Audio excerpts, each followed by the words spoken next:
Chapter 765. Yihua slightly sucked on Qinya's finger, then said with a smile, "Think of a good show tomorrow and test this Mu Ran. You, a girl, risked her life to come here, yet you are bullying her." Dong Huang Baiji said with a smile. Yihua's gaze became serious, and he said in a low voice, "Since you risked your life to come here, then you should be prepared to die at any moment." Don't Qinya and Dong Huang Baiji know about Yihua's personality? They are thinking of ways to test Mu Ran and see if she can join the group. Yihua felt that right now, the number of people in the team was more or less enough. Thus, if anyone wanted to join the team, they would have to be the elites among the elites. There are still 2 idiots who are staying outside, and I have no idea what is going on with them. Perhaps, they might be able to bring me a bit of a surprise. Alright, let's go back and rest. After being bored for so many days, there is finally something going on. Yihua stood up, then pulled Qinya into his embrace, then pulled Dong Huang Baiji into his embrace as well. It was obvious that he was preparing to roam free. Qinya and Dong Huang Baiji were already used to it, and thus, they continued to let Yihua do whatever he wanted. "Yihua, do you know what you look like right now?" Dong Huang Baiji said with a smile. Yihua hugged onto his wife and asked curiously, "What does it look like?" Qinya said sweetly, "Tyrant." Yihua went into a slight daze, then laughed out loud, "All right. I like this title." Qinya, Dong Huang Baiji, the arrival of Gu de Principality Saintus to Wushu Empire had caused quite a bit of a commotion. After all, Wushu Empire was also a vassal state of Gu de Principality in the past, and the reason why the Saintus came to Wushu Empire was most likely also because of this matter. However, seeing such a powerful voidless empire, all of the citizens seemed to believe that voidless empire would be invincible. The next morning, Mu Ran woke up very early, because she planned to go to the imperial palace by herself.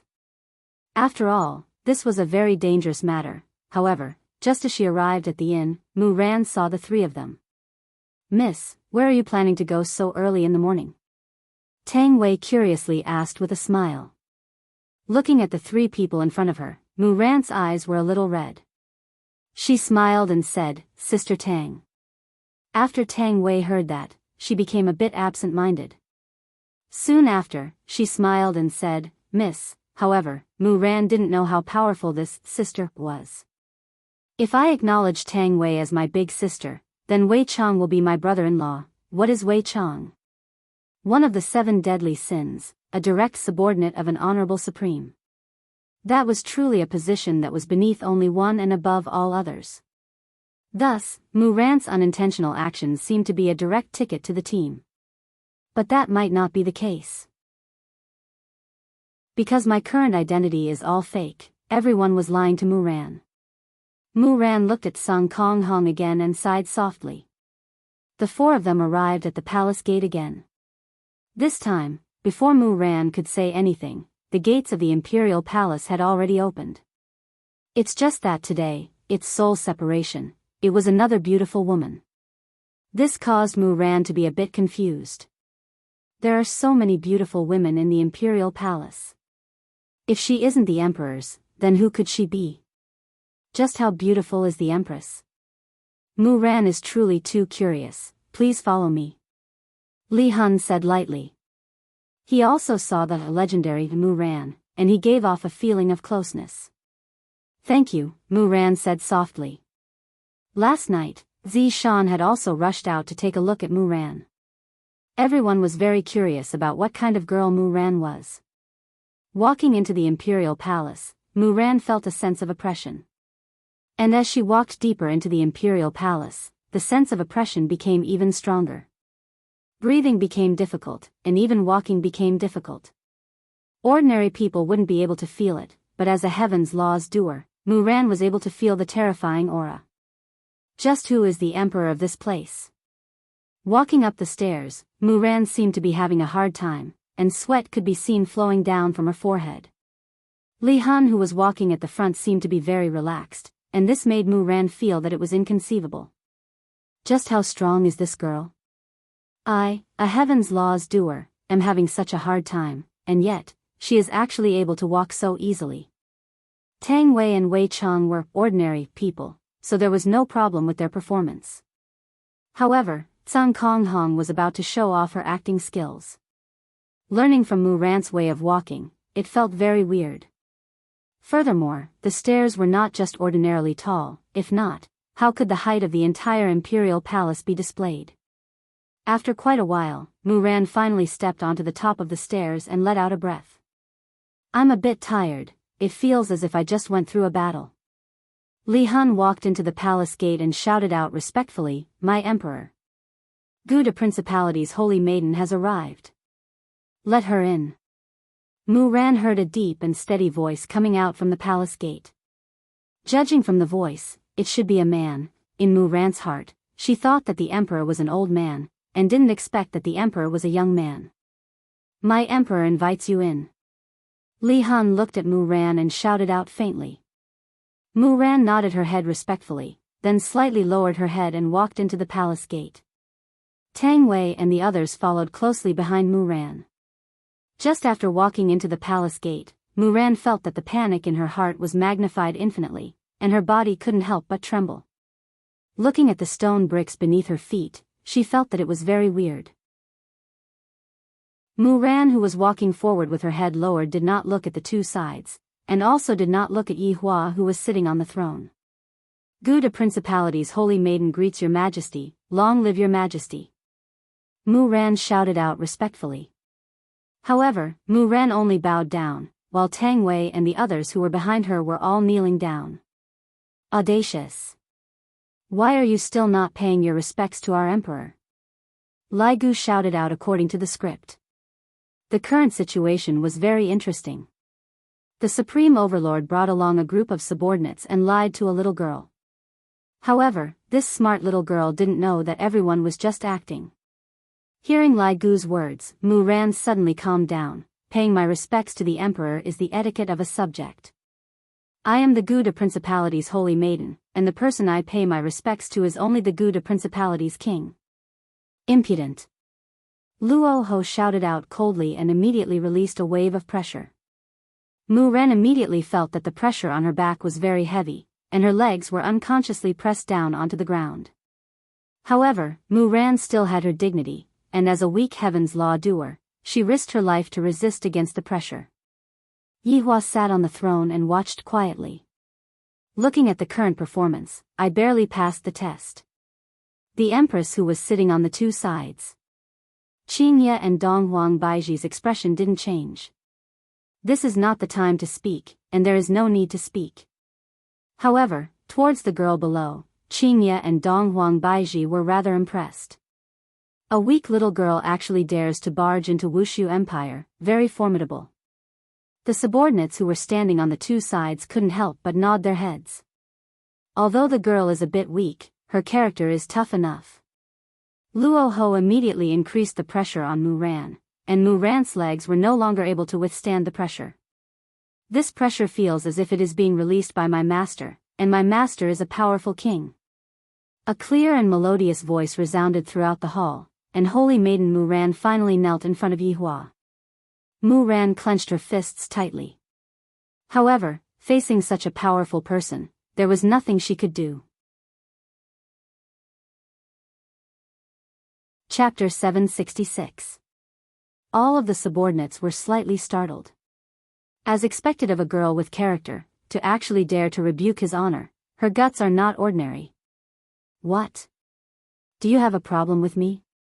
Yi Hua placed both of his hands on the dragon claws and asked lightly. Mu Ran, who was firmly pressed on the ground, said in a tender voice, "It's not that I have an opinion, I'm just disappointed." Yi Hua, Qingye and Dong Huang Baiji were almost unable to hold back their laughter. Who asked you to act cool in front of others?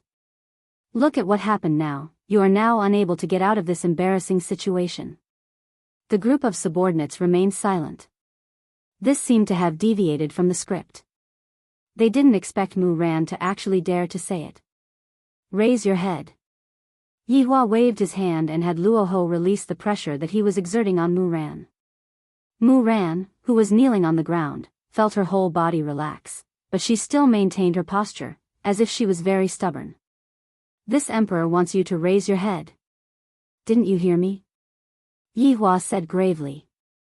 This Mu Ren indeed has a personality, she is actually not afraid of me at all. If it was someone else, they would have long been scared to the point that they peed their pants. This time, Mu Ran did not resist. She slowly raised her head and saw the curious emperor. The first impression that Yihua gave Mu Ran was, evil chi. This man's appearance was indescribably stunning. His face seemed to be the product of meticulous sculpting. His handsomeness contained a unique beauty, and he was very young. This was different from the emperor he had imagined. And he also saw the empress. Although Mu Ran didn't know who was the queen, she felt that they were the most beautiful women she had ever seen. Their beauty couldn't be described with words. She felt that such perfect women shouldn't exist. When the three of them sat on top, they were simply too compatible. Furthermore, Mu Ran was also sizing up both sides with the corner of her eyes. There aren't any officials around. He also saw the three girls in the group. One of them was the one he saw at the city gate yesterday, the other one was last night, and the last one was the one who had just brought him in. Although they were also very beautiful, compared to the two women on the stage, they were still slightly inferior. Furthermore, there were actually two children in this group of people. The ones Mu Ran saw should be Yi Zizi and Kai Yun. Their bodies were no different from children. There were even green and red, and scarecrows. And the undead. There were also many beautiful women. Just what kind of country is this? There are no officials, there are only this kind of people, so strange. Tell me, which part of you are disappointed in me? Yihua asked again. Mu Ran let out a small sigh of relief. When I entered the city, the emperor admired you very much. Your system made this place very perfect. I thought that the emperor here should be a wise ruler. From your tone, it seems like I am not a wise ruler. Yihua asked back. Yes, perhaps you are a tyrant. All of Mu Ran's subordinates sucked in a mouthful of cold air. This Mu Ran's guts can cover the sky. He actually said that his honor is a tyrant. Qingye and Donghuang Baiji were a bit astonished.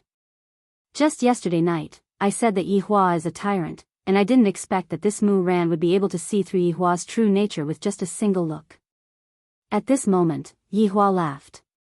This Mu Ran, you have quite a good eye. To other emperors, they might be very angry that others said that. After all, tyrant was a derogatory term, but Yihua felt that this was a compliment to him. Because what she said was very right, I was a tyrant from the very beginning, I never wanted to be a wise ruler. This Mu Ran was just like what Wei Chang said, courageous and smart. Your name is Mu Ran? Yihua asked faintly. Yes. Mu Ran replied, neither servile nor overbearing. Do you know that you have already committed a crime punishable by death? I know. Then why are you still saying it? I am just saying what I think. Mu Ran said lightly, seemingly unable to hear the waves that were surging in her heart. Yihua laughed lightly, then his expression suddenly changed as he shouted out, men. Two black armored soldiers could be seen walking in from the door, then kneeled on the ground and shouted out respectfully, my emperor. Drag them out and behead them. Yihua waved his hand and said lightly. All of Yihua's subordinates were startled. This is already a serious deviation from the script, there is no such thing as this. Even Qingye and Donghuang Baiji looked at Yihua confusedly, seemingly saying, after waiting for so long, you are going to behead them? Yes. The black armored soldiers would definitely listen to Yihua. Meanwhile, Mu Ran, who was kneeling on the ground, still appeared very calm, seemingly as if she had long expected that this would happen. The two black armored soldiers arrived at Mu Ran, who was kneeling on the ground, and propped her up. Your Majesty, my family's young miss didn't mean to offend you, Your Majesty, please forgive her. Tang Wei hurriedly pleaded, thinking that this might be a part of his honor's performance. Yihua said faintly, behead them as well. After hearing what Yihua said, Mu Ran finally had a reaction as she shouted out emotionally, Your Majesty. This matter was caused by me, it has nothing to do with them. What's the point of you pleading for them? What qualifications do you have to plead with me? Gouda Principality's holy maiden. That is nothing more than a joke. Yihua said faintly. His expression was indifferent, no different from a tyrant. Mu Ran couldn't care so much. She immediately kneeled on the ground and shouted out, "Your Majesty, they are innocent. If I had offended you in any way just now, please punish one of them." Holy maiden? Then why didn't you think for them when you spoke just now? Don't you know what will happen if you anger me? And they will also be implicated by you. You only cared about your own words. Have you ever thought about their comfort? You have disappointed me greatly. After what Yihua said, everyone seemed to feel that what Yihua said made sense. Meanwhile, Mu Ran, who was kneeling on the ground, looked blankly at Yihua, who was sitting on the throne. I have indeed neglected big sister Tang Wei and the others. What he said is right. I didn't care about their comfort, I only cared about myself. In actuality, this is human nature. Mu Ran isn't a real holy maiden. She didn't think that much, but Yihua grabbed onto Mu Ran's faulty wording and crushed the line of defense in Mu Ran's heart. Right now, Yihua was also a person who used his brain. He was no longer that skeleton who only knew how to fight and kill. With just a single sentence, Yihua crushed Mu Ran, to the point that Mu Ran started to doubt her own style. Holy Maiden Mu Ran, during this 1 month, I have heard of your deeds. You have been governing the country since you were very young, and you even have the title of a genius. You are the Holy Maiden in the eyes of the commoners, but after seeing you today, I feel that those are all rumors. You are very selfish, not caring about the life and death of others, am I right?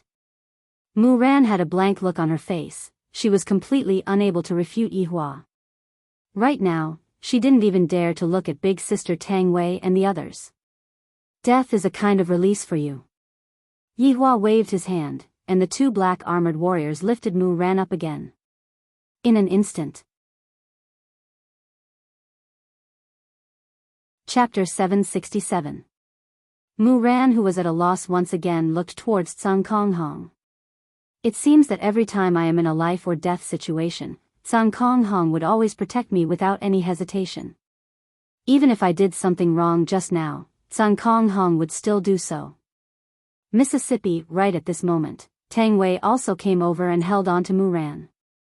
Meanwhile, Wei Chang, who was at the side of Tang Wei, didn't understand what kind of script his honor was playing.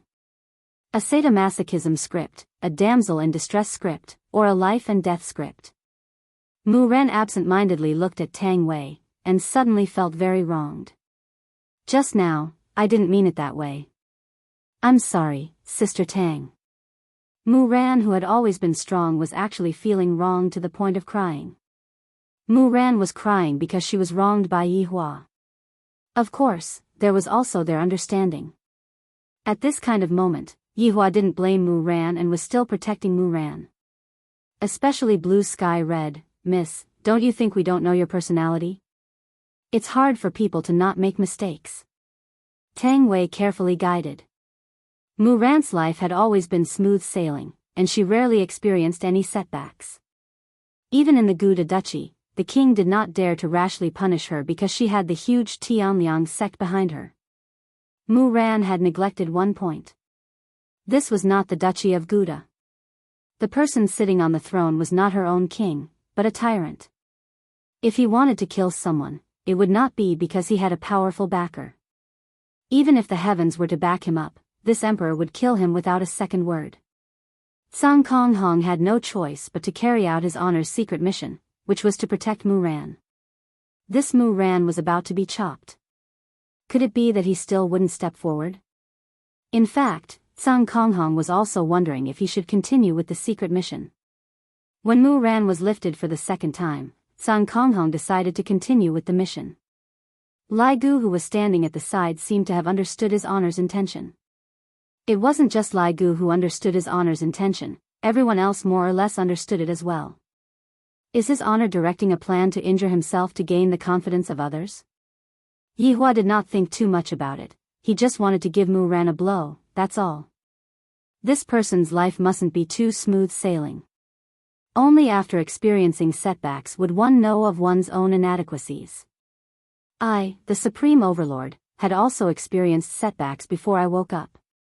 This Mu Ran, who had been maintaining a calm state of mind the entire time, just now caused me to feel very unhappy. Mu Ran, you do have some brains, but in my eyes, you are just a person with brains. If you have this kind of attitude, what use do I have for you? Do you really think I want you to join? What a joke. To attack my bodyguard in front of the emperor, Mu Ran, your bodyguard's guts are just as big as yours. Yihua said gravely, and killing intent gradually spread out from his body. This is truly a group of people trying to deceive the pitiful little girl. They are all in the same group. Mu Ran hurriedly knelt down and begged, Your Majesty, Sun Konghong didn't do it on purpose. He only did it to save me. You sure are loyal. How do you think we should settle this matter? Yihua asked back. This was also a part of the test. The test was to see Mu Ran's adaptability. The subordinates naturally knew that his honor was going to start the examination, and they were truly afraid of his honor's examination. This was especially so for Fushar, who unconsciously took a step back. Mu Ran quickly thought about it. It did not matter to her, but how could she save their lives? But how was he going to excuse himself from the attack? It was impossible. Your Majesty, I will use the soul of the heavenly path in exchange for their safety. Mu Ran had no other choice but to contribute his heavenly path. This was no different from sacrificing oneself. By extracting the heavenly Tao's soul, one wouldn't be able to live for long. In the end, one would wither and die. Yihua naturally understood what the heaven's path soul was used for, and he was a little astonished. They had been in contact with Mu Ran for about a month, but Mu Ran could actually use the heavenly Tao to exchange for their safety. It had to be said that Mu Ran was a girl of flesh and blood. Although she was indeed muddle-headed at times, her mind was still straightforward. In that kind of situation, a wave of wretchedness would have been the best result. This Mu Ran was still too upright. If Mu Ran was a little more tactful, how could she annoy her king? But it was because of her integrity that Wei Cheng took a fancy to Mu Ran and strongly recommended her. Soul of the heavens, this is a pretty good suggestion. Yihua said lightly. Mu Ran heaved a sigh of relief. It seemed that he had agreed. But this emperor doesn't want your soul of the heavenly Tao. This emperor isn't interested in that. Mu Ran, who had just relaxed, became nervous again. Your Majesty, this is all my fault. They only offended your Majesty to protect you, please forgive them. Didn't you just say that? This emperor is a tyrant, and recklessly killing people seems to be what a tyrant should do. This emperor is just being the tyrant you speak of. Mu Ran felt that she was actually speechless. I was the one who said all those words. This emperor is very formidable, to be able to defeat me with just a few words. What? Saintess is speechless now? Yihua asked faintly. My eloquence is getting better and better. With just a few words, I was able to make this genius speechless. Yihua looked towards Kong Kong Hong, then looked towards Yuhua. This emperor has an idea that can pardon all of your crimes. Hearing this sentence, Mu Ran seemed to have seen hope. Your Majesty is benevolent. Now you know that this emperor is benevolent. Just now, you even shamelessly boasted that this emperor is a tyrant. Qingye and Donghuang Baiji snickered in their hearts. This Yihua is such a miser, scaring everyone to death. Mu Ran lowered her head and remained silent. I have learned a lot of things today. Seeing that this guard of yours is loyal and courageous, let's see how much he is willing to sacrifice for you. Mu Ran didn't understand. Yuhua! Yihua shouted out. Yuhua, who was in the group, went into a slight daze, then walked out and shouted out respectfully, Your Majesty. Your subordinate is here. Spar with this loyal and courageous man and see how loyal and courageous he is. Everyone was dumbfounded when they heard this. Let Yuhua beat up Blue Sky Red. This doesn't seem to be appropriate, right? Our relationship is already very stiff to begin with. If we do this, wouldn't it mean that we won't be able to contact each other even if we die? Right now, Yuehua didn't understand what his honor was trying to do. There are so many people here, why did his honor ask me to come out and spar with Sun Konghong? The main point was, Sun Konghong was only at the level of a doja at the moment. This was clearly a death sentence, and Moonlight couldn't bring herself to do it. At this moment, Sun Konghong was dumbfounded. He did not understand what his honor meant by asking Moonlight to beat him up. I don't understand. Not only did Sun Konghong not understand, even Qinya and Dong Huang Baiji did not understand what Yihua meant. In actuality, Yihua was trying to free the two of them from this stalemate. If there was no breakthrough, the stalemate between the two of them would never be resolved. Today, I'm going to make Sun Konghong understand that this woman is no longer the woman that you imagined her to be. She was someone else's woman. She can hurt you. Don't have any more illusions. Chapter 768. Your Majesty. I'll spar with you. Mu Ran hastily accepted the challenge without hesitation. Sun Konghong was just an ordinary fighter. He was no match for Mu Ran. Mu Ran, are you going to give up your last chance to save yourself? Don't use your personality to challenge my bottom line. Yihua shouted out gravely. Mu Ran went silent. If he angered this emperor again, Tang Wei and the others would be implicated again.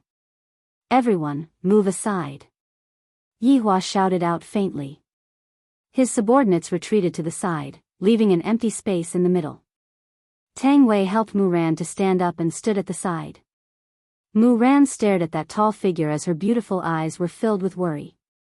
She could feel that Sun Konghong was against her. But why would he stand out to protect her every single time? She truly couldn't understand. But no matter what, Mu Ran was still moved when she saw that resolute back view. She prayed to the heavens that Sun Konghong would not be injured. Even if he had to suffer the pain, they were all good people, and he was the one who put them in danger. At this moment, Moonlight's emotions were very complicated. She slowly turned around and looked at Sun Konghong, who was wearing a mask. Sun Konghong also turned to look at Yuehua. Her face under the mask was a little strange. It was tense and relaxed at times. It was as if he was in a very complicated mood. Isn't Yuehua the same as well? However, since his honor has already spoken, how can I possibly disobey his order? Kai Yun, who was standing not too far away from Yuehua, was also very worried about his two subordinates. On the day of Yuhua's wedding, the relationship between Yuehua had already become stiff. And now, his honor is lighting a fire on this relationship. Could it be that his honor wants Sun Konghong to completely give up on him? As the people involved, Moonlight and Sky Hong did not understand this logic. Seeing that Moonlight was just inches away from him, Sun Konghong lowered his body slightly and got into an attacking stance. The aura of a doja immediately spread out.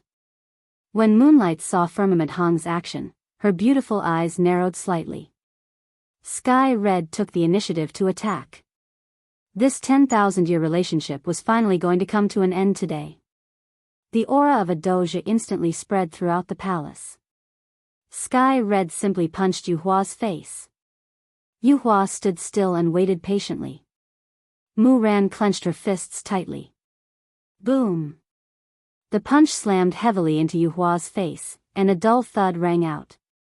The huge rebound force sent Sky Red flying, and he crashed into one of the pillars in the palace. Boom! Boom! The dragon on the pillar suddenly moved. It let out a dragon roar, seemingly very displeased. Yihua's gaze turned cold, and the latter obediently fused back into the pillar. Mu Ran was dumbfounded. She thought that the dragon on the pillar had been carved. Who would have thought that the divine dragon was real? Just now, the dragon head appeared and let out a dragon roar, and then it returned to its original state. Could it be that he was hallucinating just now? However, right now, Red of Blue Sky had landed under the pillar, and a trace of blood flowed out from the mask, fixing one's strength at the level of a dojo would not be able to withstand such rebound damage. On the other hand, Yuehua did not attack at all. She only used the weakest defensive method. Even the weakest method was not something a fighter could withstand. Sun Konghong stood up slowly and attacked Yuehua again. Boom! Sang Konghong's body was sent flying again. He seemed to be using this method to wake himself up and stop being so stubborn. She was someone else's woman, no longer the Yu Hua from before. Blue Sky Red attacked again and was sent flying again. Mu Ran, who was standing at the side, was crying. Her heart was heavy as she watched Sky Red's attacks fail again and again. Yu Hua was also furious. What are you doing? Was he using such a method to make himself suffer? Sure. You did it. Sang Konghong punched out once again, and this time, Yu Hua finally moved. A water pillar gushed out from Yu Hua's body and directly grabbed onto Sang Konghong's fist. The water pillar then condensed into another fist and fiercely punched onto Sang Konghong's abdomen. Boom! A shockwave was actually created by this punch. Sang Konghong. Mu Ran couldn't help but shout out. Yi Hua instantly released an oppressive might and pressed Mu Ran onto the ground, making her unable to move. This is something that my subordinates have only seen. I have to settle this matter today. Blood was flowing out from under Sang Konghong's mask. Feeling Yu Hua's punch didn't land on his body, instead, it landed on his heart. Boom! Yu Hua punched out once again. Sang Konghong felt great. The more Yu Hua punches me like this, the more my feelings towards her will fade. Stop punching me. Mu Ran shouted out miserably. She was worried for Sang Konghong, completely unaware that the two of them were currently dealing with their relationship issues. Sang Konghong raised his left fist, seemingly wanting to punch Yu Hua again. However, another water pillar grabbed onto Sang Konghong's fist, and Sang Konghong's entire body was hung in the air by the water pillar. Then, Sang Konghong was punched by the water fist. Suddenly, Sang Konghong felt that what Yu Hua did was not bad. This way, I won't have to worry about you anymore. Are you living well every day? Are you eating on time every day? Are you happy? Yu Hua seemed to have understood as she punched Sang Konghong fiercely. However, such a scene caused Mu Ran, who was at the side, to cry. Yi Hua's subordinates remained silent. They didn't expect that today's matter would turn out like this. After punching out one last time and sending Sang Konghong flying away, Yu Hua stood at her original spot and remained silent. Meanwhile, Sang Konghong had already fainted.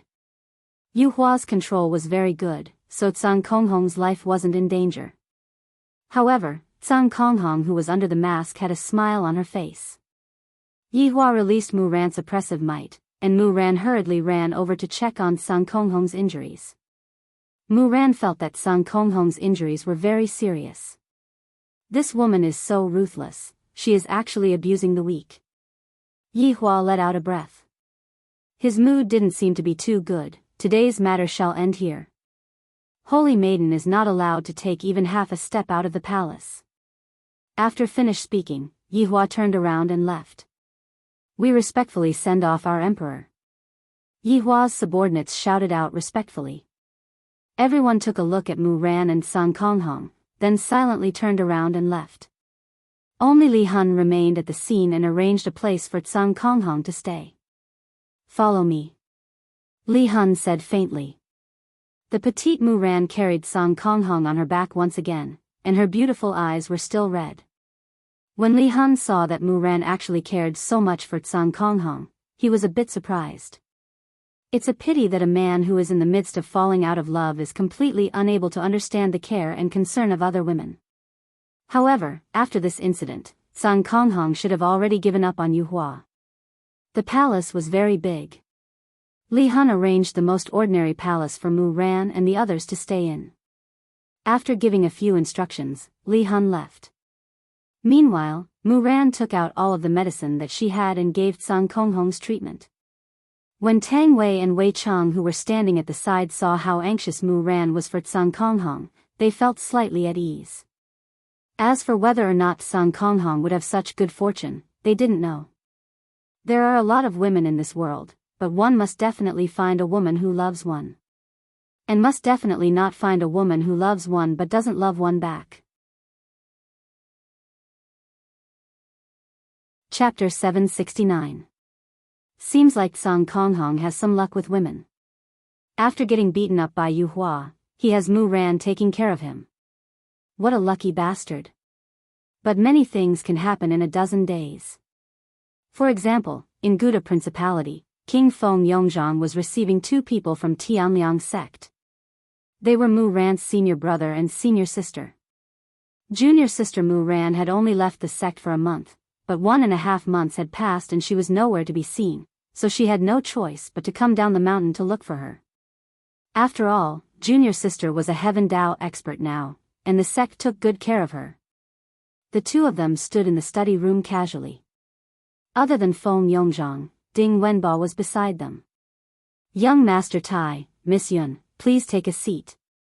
Feng Yongzhang was very polite. They were from Tianliang's sect, so he had to treat them well.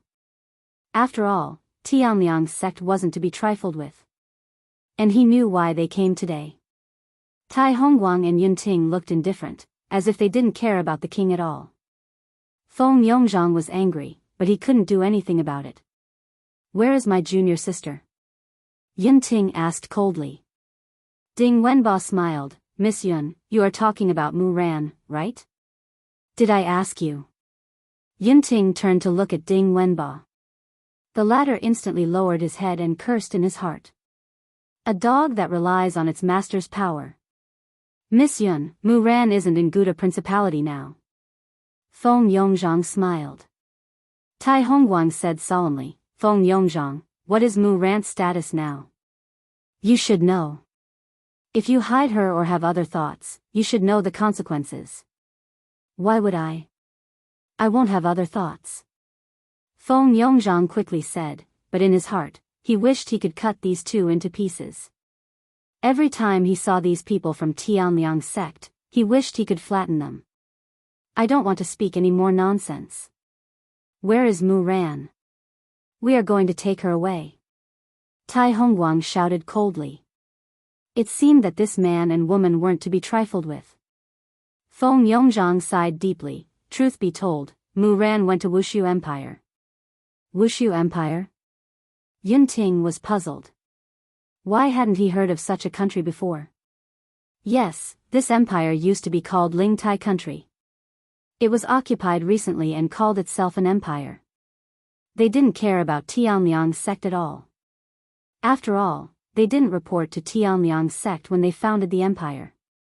Mu Ran is merciful and doesn't want the 2 sides to fight, so he went there alone to gather information. Feng Yongzhang was a scheming person. Yun Ting's gaze turned cold. You actually let Mu Ran go alone. Mu Ran's temper is very stubborn, she won't give in. Right now, it has already been a month, and there is still no news from Mu Ran at all, I'm afraid. Feng Yongzhang's face was filled with worry, seemingly as if it was real. It's already been a month. Tai Hongguang growled. There had been no news of his junior sister for a month. This was probably not a good thing.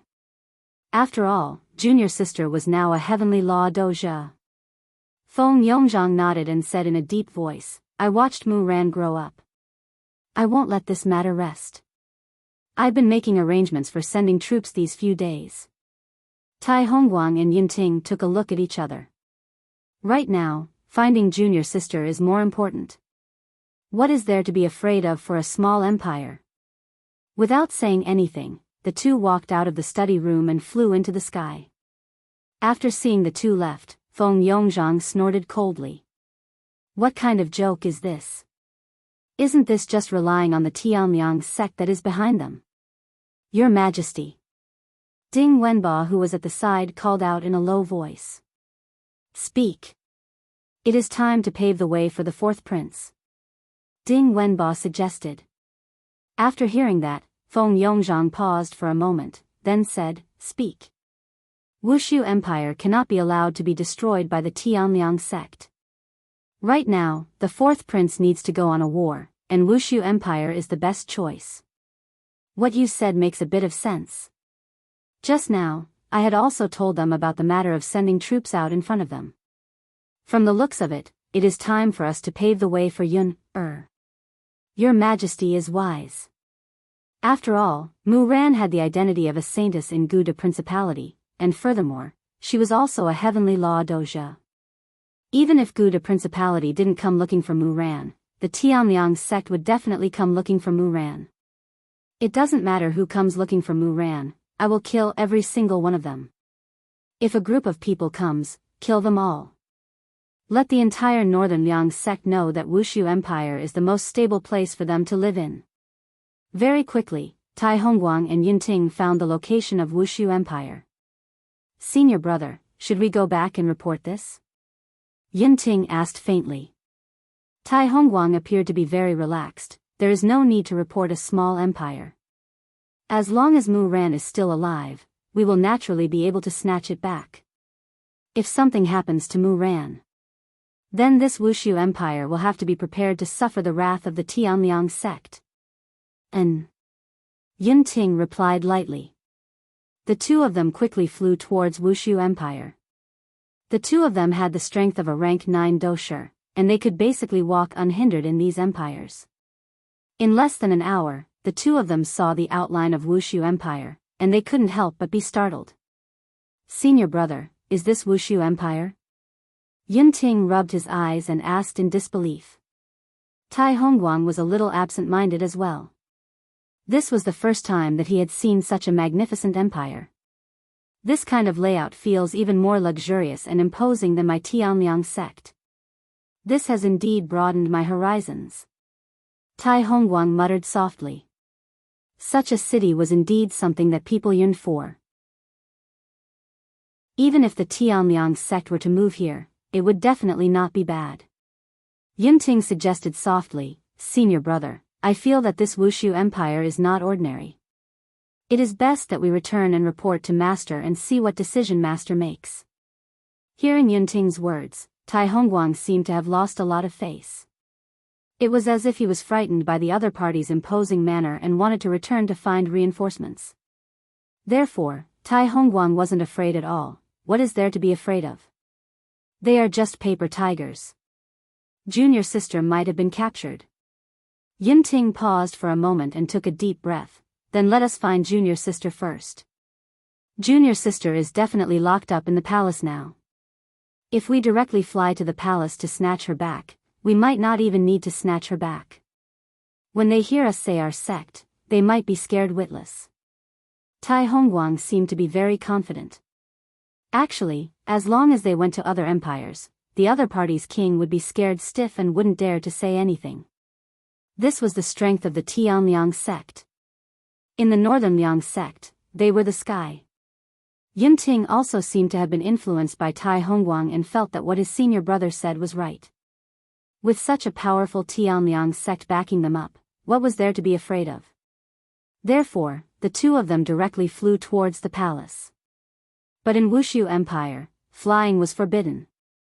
Anyone who dared to fly into Wushu Empire would be killed. Tai Hongguang and Yinting didn't understand and flew towards Wushu Empire without any thoughts. Only after flying did they realize that Wushu Empire was indeed magnificent. It was much bigger and longer than they had imagined.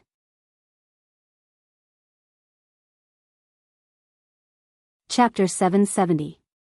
Suddenly, the two of them were blocked by 4 figures.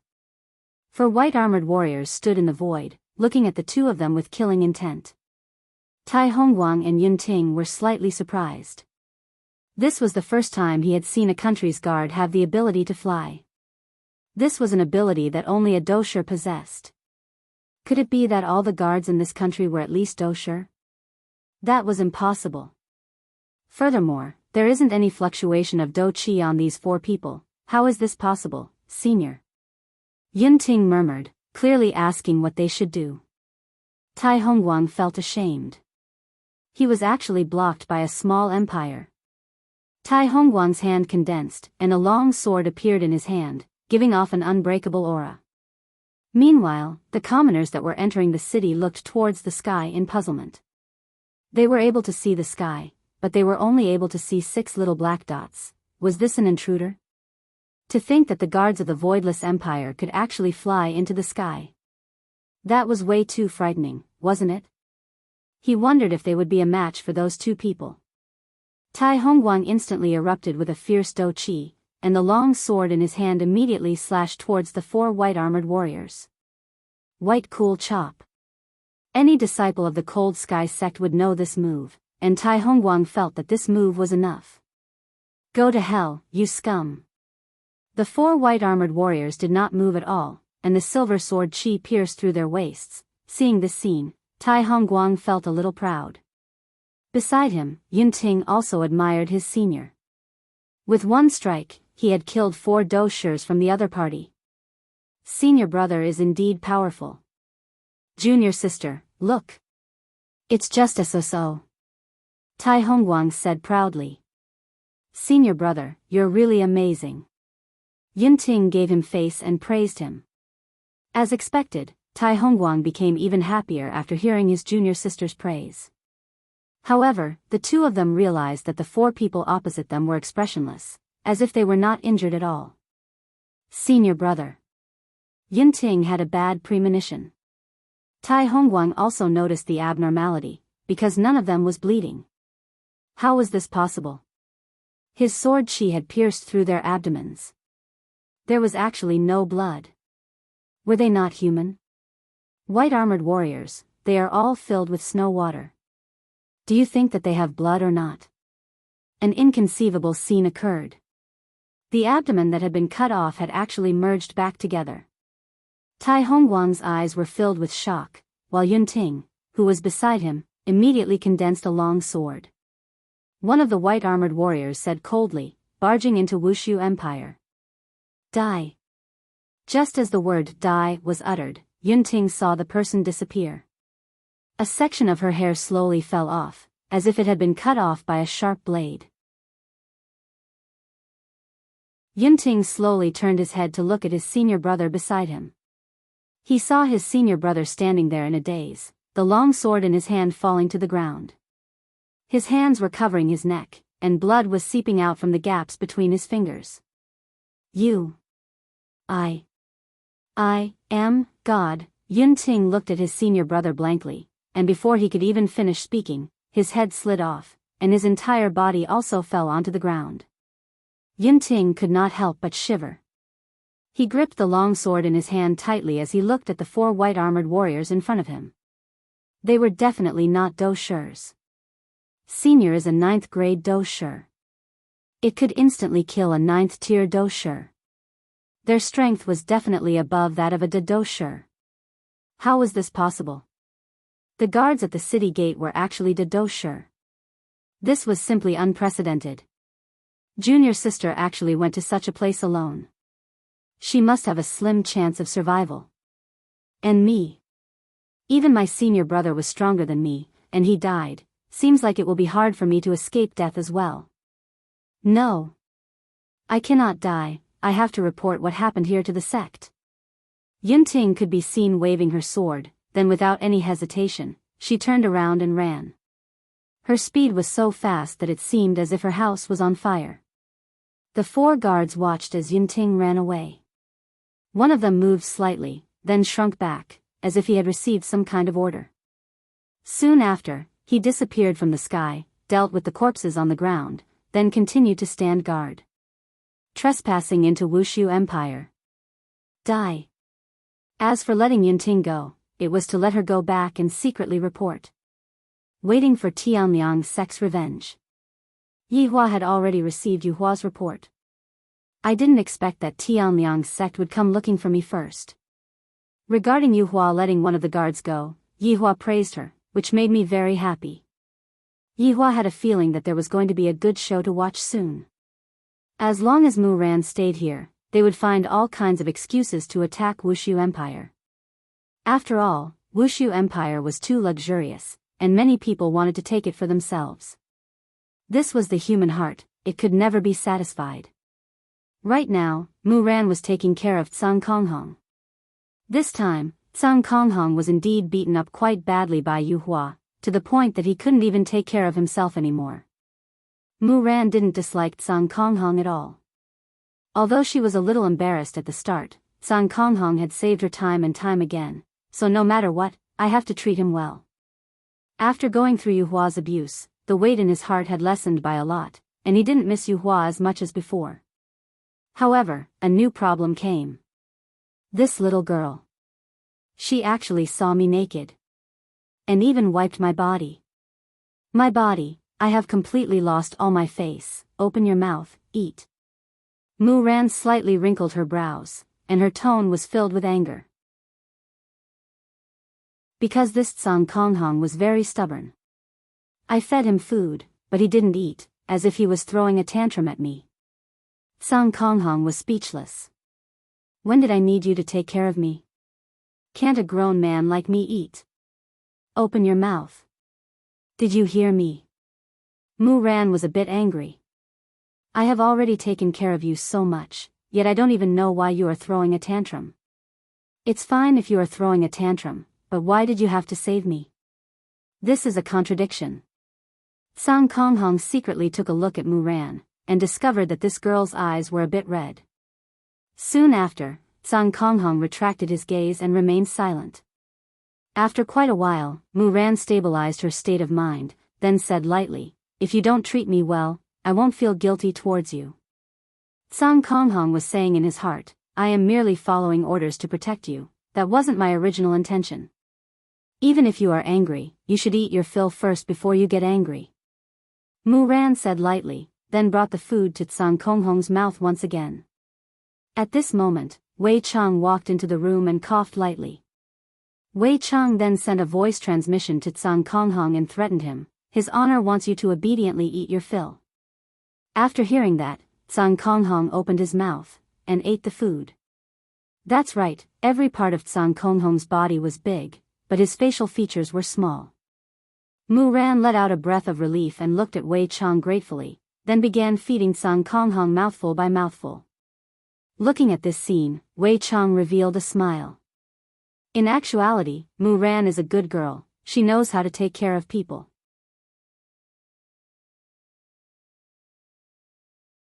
Chapter 771. Tang Wei, who was standing outside, called Wei Chang out, then looked at the two people on the bed and asked, "Uncle Wei, do you think they have a chance?" "I don't know," Wei Chang said lightly. Right now, it could only be said that Mu Ran had a good impression of Tsang Konghong. However, Tsang Konghong doesn't seem to have any feelings for Mu Ran. She hasn't even eaten for the past few days. She is so stubborn and wants to save face. She even brushed past Yuhua. Could it be that Mu Ran also wants to save face and let others leave in anger? I feel that Mu Ran has been very gentle these past few days. Look at Mu Ran's gaze. TSK, she has completely fallen in love with her. Tang Wei laughed lightly. Look at the current Mu Ran. When she was feeding Tsang Konghong, her beautiful eyes were filled with tenderness. The most important thing was, Mu Ran didn't dislike Tsang Konghong for being ugly. This was a very big problem. After all, Tsang Konghong's face was indeed too horrible to look at. Normal people wouldn't be able to take it. Tsang Konghong risked her life to save Mu Ran twice. As long as it's a kind-hearted girl, she would be touched. Wei Chang had his own opinion. In this Kangluo continent, girls were rather traditional. It was very normal for girls to devote themselves to someone when they couldn't return the favor. It's a pity, look at that Tsang Konghong, she doesn't seem to have any feelings for Mu Ran. Tang Wei said helplessly. Right now, Mu Ran has already lowered herself. As long as Tsang Konghong is slightly more attentive, Mu Ran definitely won't be able to run away. Where else can I find such a considerate wife? Wei Chang shook his head. Tsang Konghong and Yuhua just broke up. How can she fall in love with someone else so quickly? That's true, it's just that pitiful Mu Ran. If I knew this would happen, I wouldn't have tried to pull strings with her. Wei Chang poked Tang Wei's forehead. It's better for you to mind your own business. If you are capable, give me a child. Right now, in Guda Principality, Feng Yongzhang was currently talking to his son, Feng Yun, regarding the attack on Wushu Empire. Father, don't worry, your son will definitely return victorious. Feng Yun was very confident. His first general seemed to be about to appear, and as long as he obtained a high-level general, he would be able to sweep through everything. If he got a character like Daji, he would be even more awesome. Feng Yongzhang thought very highly of his fourth brother. He patted his son's shoulder and said, "Yun'er, father is waiting for your triumphant return. When the time comes, I will set up a banquet for the entire imperial city and the entire country will celebrate. I won't let you down." Emichim, good. However, according to the news from our scouts, the city walls of Voidless Empire are very tall. Is 100,000 soldiers enough? Do we need more? Feng Yongzhang was also a little worried. After all, this was OL4's first battle. If he failed, others would laugh at him. So, he must not fail this time. He could only win. Feng Yun cupped his hands and said, "Don't worry, Imperial Father. 100,000 soldiers are enough. When the time comes, I will take down the head of Wushu Empire's emperor for Imperial Father to see." "All right. Imperial Father will be waiting." After a pause, Feng Yongzhang continued, "If you run into people from the Cold Sky sect, be careful." "Imperial Father, I understand. And then go and prepare. We'll set off tomorrow." "Yes." Gong Zheng cupped his hands and retreated. Then, he walked out of the study, his face brimming with confidence. Destroying the Wushu Empire was the first step in his conquest of the Kangluo continent. Then, he must do it beautifully. At this moment, outside the Guda Duchy, hundreds of thousands of soldiers had already started to gather. It was a black mass of people. Everyone's face was filled with battle intent, and their aura was extraordinary. As for the powerful Guda Duchy, this was only 1/10 of their military force. This was Feng Yongzhang's practice for his son. As for whether all of them could return alive, that would depend on their own abilities. On the other side, Yun Ting, who was escaping in a hurry, was so scared that her face turned pale. She was curious why they didn't chase after her to kill her. Although she was confused, Yun Ting didn't think too much about it. Now, she could only rush to the Cold Sky sect and report this matter to her teacher and sect leader. This Voidless Empire was very scary. Even the guards were Do Shurs. So scary. After forcefully using Do Chi to support her flight for a day, Yun Ting finally saw the Cold Sky sect. The huge pressure disappeared at this moment. It was as if she had seen her mother. Instantly, she became weak and fell at the foot of the mountain of the Cold Sky sect. The entire Cold Sky sect was located on top of a towering mountain peak. The size of the mountain was extremely huge. It seemed as if there was some kind of life being nurtured within it. Many buildings were constructed around the mountain peak, and from time to time, human figures could be seen walking around. Yun Ting's teacher was also an elder and was a well-known person in the Cold Sky sect. And the news of Yun Ting fainting at the foot of the mountain spread very quickly. "Did you hear? Senior Yun fainted at the foot of the mountain today, and her corpse was picked up by a junior who was passing by." "Of course I heard about it. The entire Cold Sky sect knows about it. Speaking of which, Senior Yun is so strong, why would she faint? Also, Senior Tai didn't come back, could it be that something happened?" "That's possible. Otherwise, Senior Yun wouldn't rush back like this. She definitely has something to report. Hearing what you said, I feel that something big is going to happen." "Sigh, maybe. But I am just curious. In this Cold Sky sect, who dares to offend my Cold Sky sect? They are really courting death. Indeed, some people are just tired of living and are looking for excitement." In Yun Ting's room, there were 3 people standing. 2 males and 1 female. One of them who had white hair was the Cold Sky sect master, Lan Gu. This person had silver hair and wore a green robe. There wasn't any pendant on his body, but that old face of his gave off a strong aura, making people not dare to act rashly. Standing at the 2 sides of the room were 2 middle-aged men and a woman. The man's name was Ma Ji, and he was an elder. The woman was Mu Ran's teacher, and her name was Fang Meiying. Although she was already middle-aged, she still retained her charm. "Sect Master, Yun Ting just fainted due to exhausting all of his duki, he should be fine," Fang Meiying said lightly. Lan Gu slightly wrinkled his brows, and his lower jaw slightly moved. I want to know why. Ma Ji nodded his head and injected a strand of duqi into Yunting's body. Yunting, who was lying on the bed, his face slightly reddened, as if he was alive again. I asked them to go down the mountain to look for Muran. Why did he become like this? Also, why didn't Tai Hongguang come back? Fang Meiying said tenderly, and with a concerned gaze, she looked towards Yunting, who was lying on the bed. Let's ask Yunting later, and we will know what happened. Ma Ji, who was at the side, said softly, and his face was filled with confusion. Lan Gu took a deep breath, looking at the situation. They should have been attacked. I am afraid that Tai Hongguang is already dead, and Yunting also ran back to report the news. He is so tired that his duqi is completely exhausted.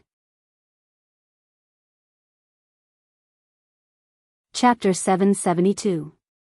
Just as Ma Ji finished speaking, Yunting, who was on the bed, slowly opened his eyes. Yunting, who opened his eyes, was a bit confused. He turned his head and looked, and his eyes suddenly turned red. Teacher! Yunting cried and threw himself into his teacher Fang Meiying's embrace. Yunting, don't cry, teacher will help you. Fang Meiying lightly caressed Yunting's back and comforted him. He thought that Yunting must have been quite frightened. Lan Gu looked at Yunting with a grave expression and said slowly, Yunting, tell us, what happened? Why are you like this? Where is Mu Ran, and where is Tai Hongguang? Yunting stood up from his teacher's embrace and said while choking with sobs, Sect Master, Senior Martial Brother was killed, Junior Martial Sister Mu Ran was also captured. Hearing Yunting's words, the three's expression turned gloomy. I didn't expect that someone would really anger Tianliang's sect. What guts!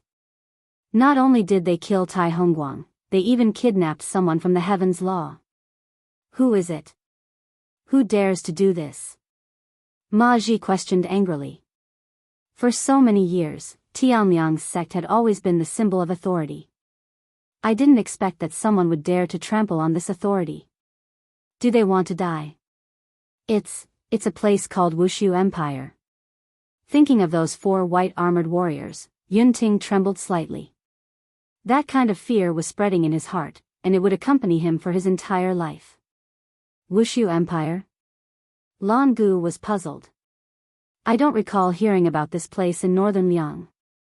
Yunting nodded. Yes, Wushu Empire occupied the former Lingtai kingdom and transformed it into a majestic city. Guda Principality originally wanted to take it back, but Junior Martial Sister Mu Ran was kind-hearted. If she went to Wushu Empire alone, I'm afraid that she would be in danger. After Senior Martial Brother and I heard about it, we immediately rushed to Wushu Empire.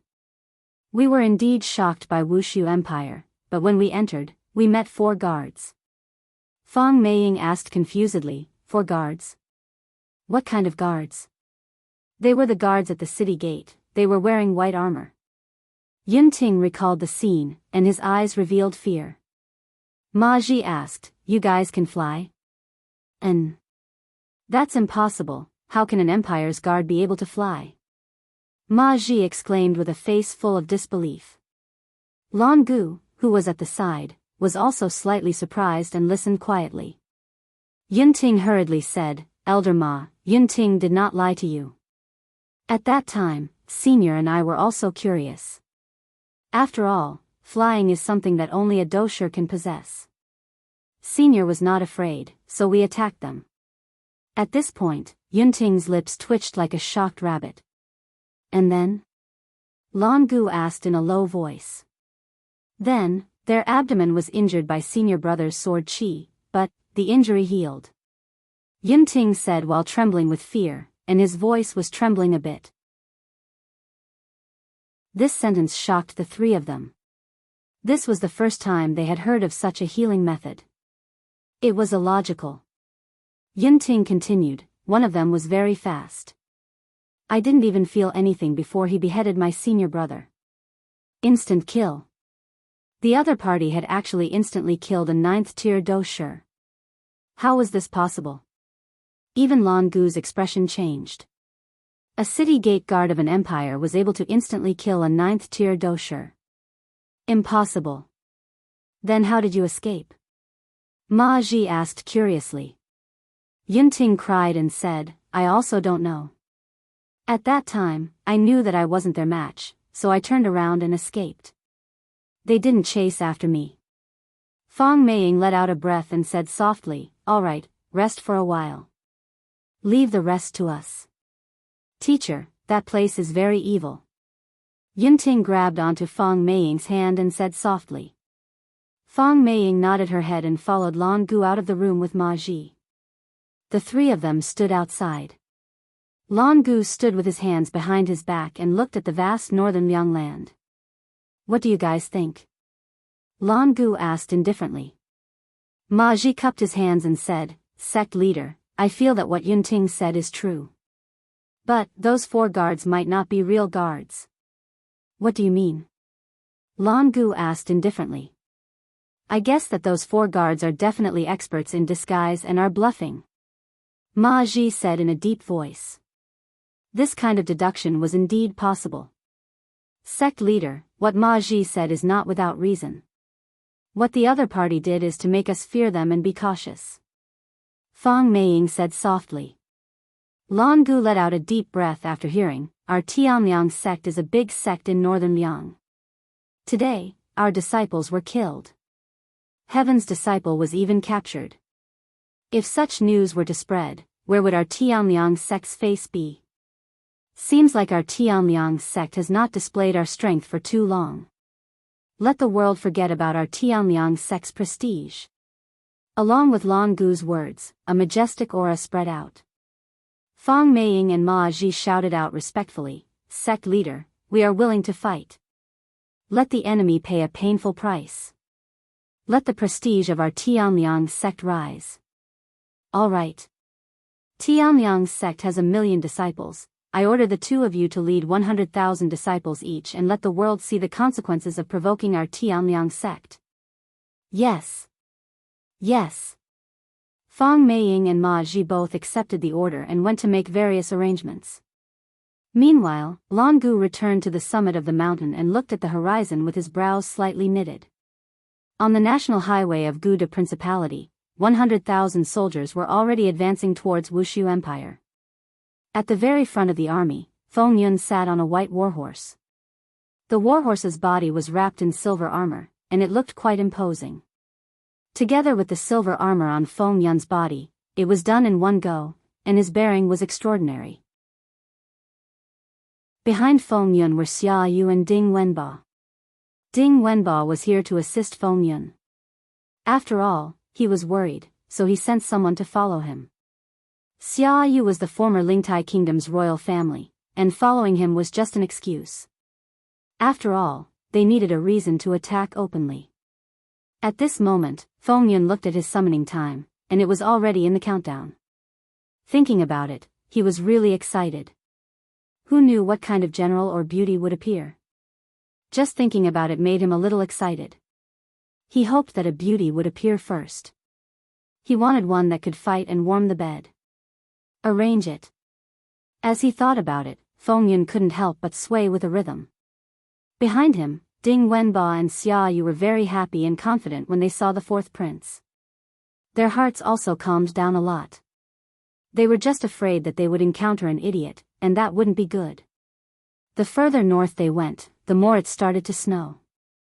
The temperature also plummeted, and the speed of the 100,000 soldiers also slowed down a lot. After all, they still had to follow them with rations.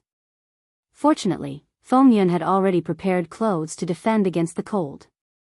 Otherwise, they would definitely have to stop, and that would waste a lot of resources.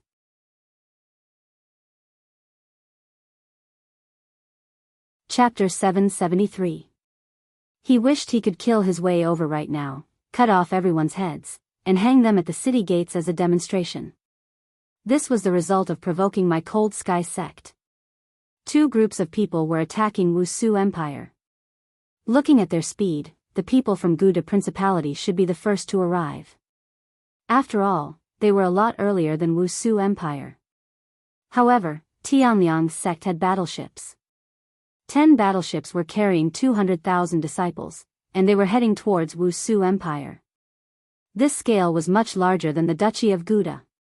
Even the disciples with the lowest level of cultivation were doja. Right now, Yi Hua was currently having an affair with his sister-in-law, and recently, he fell in love with this kind of feeling. "Brother-in-law, does it feel comfortable?" Qin Yutong asked coquettishly as she lightly caressed onto Yi Hua's abs. "I really love it so much that I can't bear to let go of it. I wonder if big sister has ever touched my abs like this before." Yi Hua patted onto Qin Yutong's perky butt. "Yutong, your martial arts are getting more and more profound. Didn't Yutong want to make brother-in-law happy?" "Huh, Yutong is still the one I like the most." Yi Hua felt very comfortable. Being served by his sister-in-law was especially comfortable. This was something that Qingye and Donghuang Baiji were unable to achieve. Qin Yutong pouted her small mouth and said, "Brother-in-law, then can you let Yutong feel comfortable as well?" Yi Hua raised Qin Yutong's beautiful face and asked curiously, "How do you want to feel comfortable?" "Brother-in-law, you are playing with Yutong again, you know it." Qin Yutong was extremely bashful, she felt very shy. "Yutong, then beg me." "Brother-in-law, you are so bad." Qin Yutong thumped onto Yi Hua's chest with her small fists, causing Yi Hua to feel great.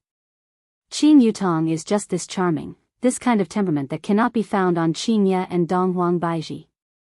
Yi Hua's finger lightly slid across Qin Yutong's red lips and asked curiously, "Yutong, what if our relationship is found out by your big sister?" "Brother-in-law, you're done for." Yi Hua, brother-in-law, forced himself on Yutong. Yutong couldn't resist at all. Woo-woo, Yi Hua couldn't help but smack onto Yutong's perky buttocks. "Yutong, you become more daring." "Brother-in-law, it hurts." "You still know pain? You should reflect deeply on your actions." "I will go and take a look at the children." Yi Hua sat up and stretched out his arms. Qin Yutong pouted her small mouth and stood up. With her beautiful body exposed to the air, Qin Yutong carefully helped Yi Hua get dressed. "Brother-in-law, it's a promise.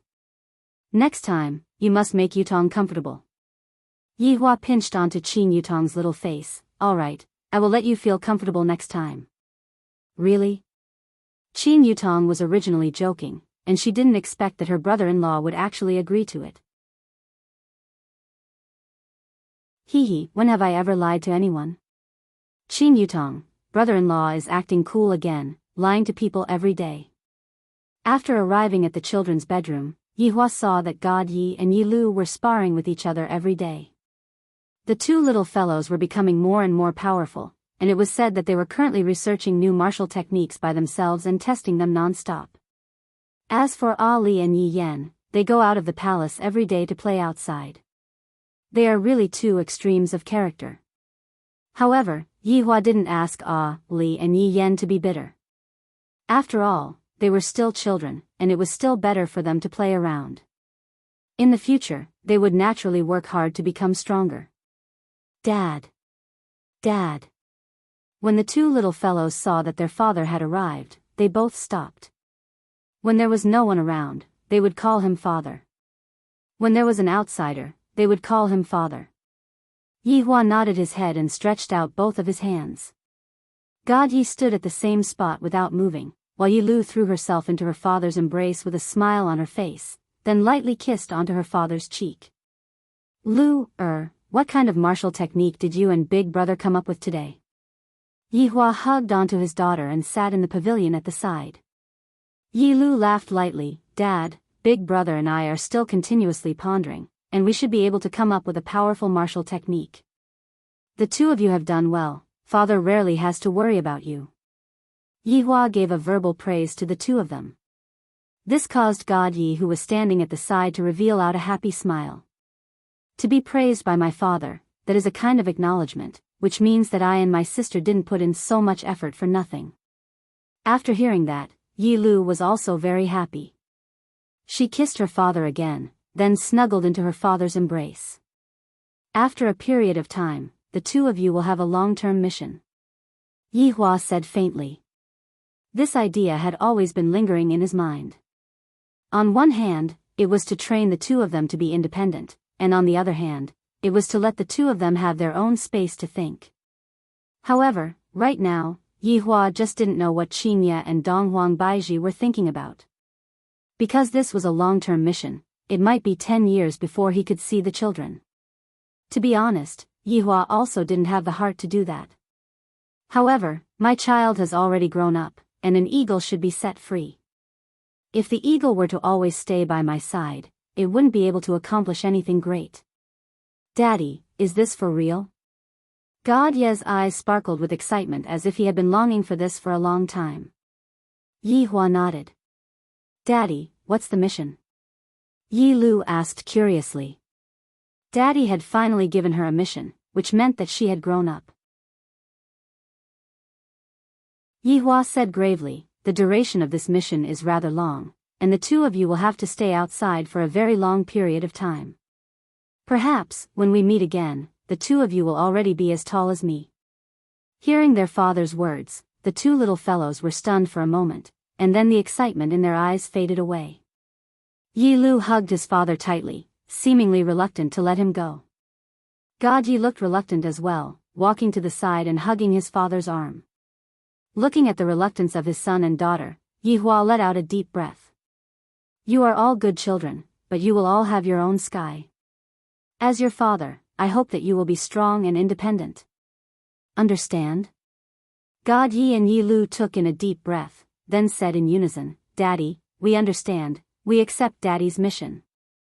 Yihua patted onto the little fellow's head. Daddy still has to get your mommy's approval, otherwise your mommy might ignore Daddy. The two little fellows didn't say anything, seemingly a bit heavy. Yihua stood up, the two of you should think about it properly. Otherwise, you can leave after a few years, properly accompany your mommy. Daddy, we understand. Yihua smiled in gratification, then walked out of the children's bedroom. Looking at their father leaving, Yi Lu said slowly, Brother, let's go accompany mommy. The two little fellows also realized that they had been training every day and didn't spend much time with their mother. If they were to really leave, they would be reluctant to part with their mother. Thus, while they still had some time left, they should make the best use of the time to accompany their mother. Walking in the palace, Yihua's brows slightly wrinkled. If I really let all the children leave, Qinya and Baiji would probably scold me to death. After all, Kangluo continent wasn't a place to play around. Back then, even my main body had fallen, let alone the children. However, this was also for the sake of tempering their minds. I still have to harden my heart.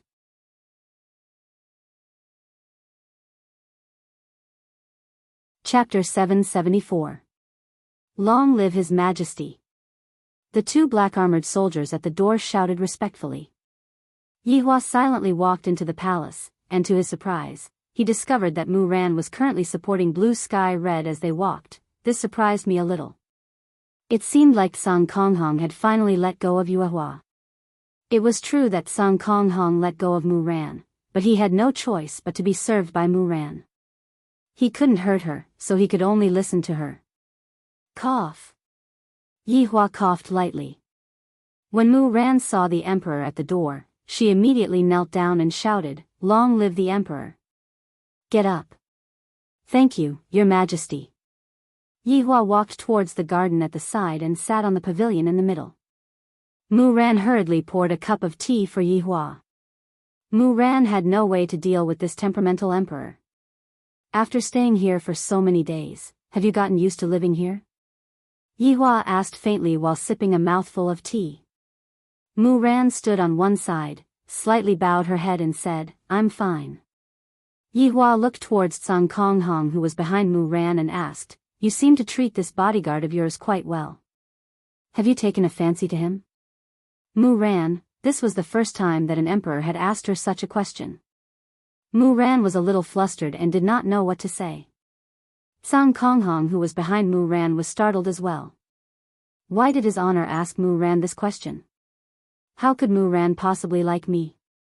Seeing that Mu Ran did not speak, Yihua said in a light voice, That's true, who would like someone who is so ugly? Sky Red's attack indicated that it had received 10,000 damage. Your Majesty, it's not like what you said. Although Song Konghong's looks aren't good, he's kind-hearted. Mu Ran hurriedly said. Yi Hua sneered, there are a lot of people who have a kind heart. You are talking back to me again. Your Majesty, please forgive me. Looks like I'll have to punish this guard of yours again. Compared to punishing you, punishing him will make your heart ache more. Mu Ran was startled. She cursed herself and hurriedly lay down. Your Majesty, I spoke out of turn. Please don't punish Blue Sky Red anymore. His injuries haven't healed yet. Oh. Are you saying that I can be punished just because I've recovered? Mu Ran was a bit on the verge of collapsing. Which emperor is this? Alright, get up. I was just joking with you. Yi Hua said faintly. This Mu Ran, she really can't take a joke at all.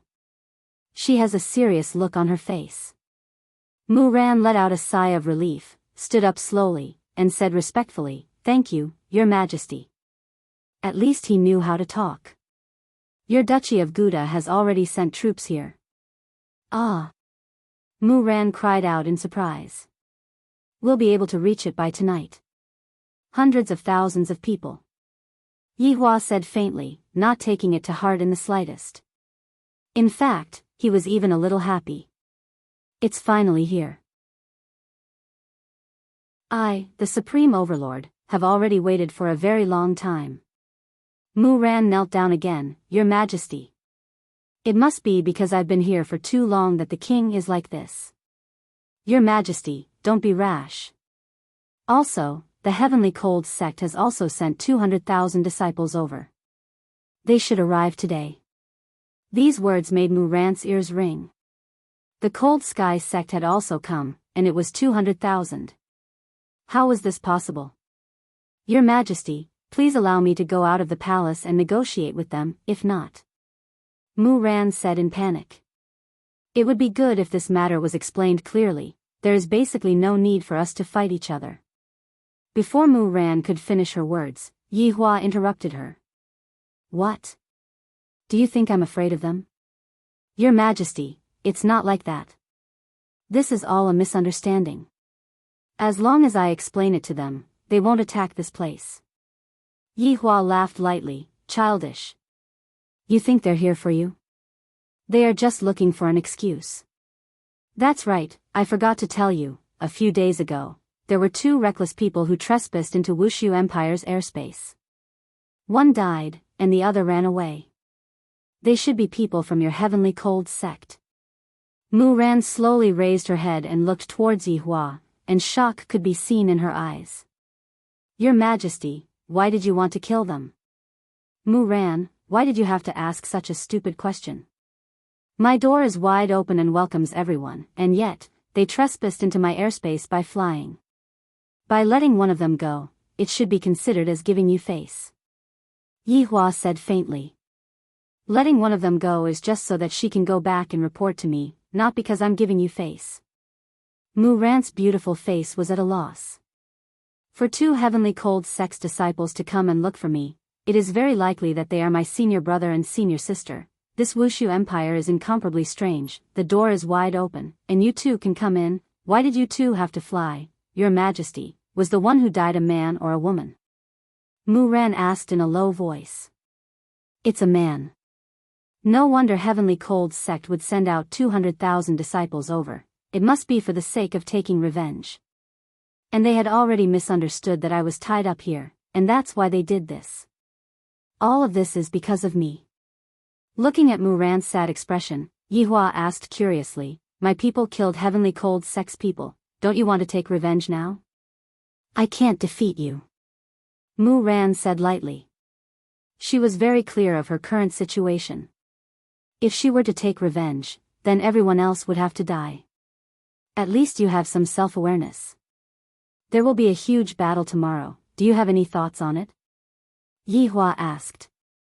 Your Majesty, I will be able to end this battle, please believe me. Hee, Mu Ran, you are looking down on me too much. After finished speaking, Yi Hua stood up and left the place. The teacup on the stone table was still giving off steam.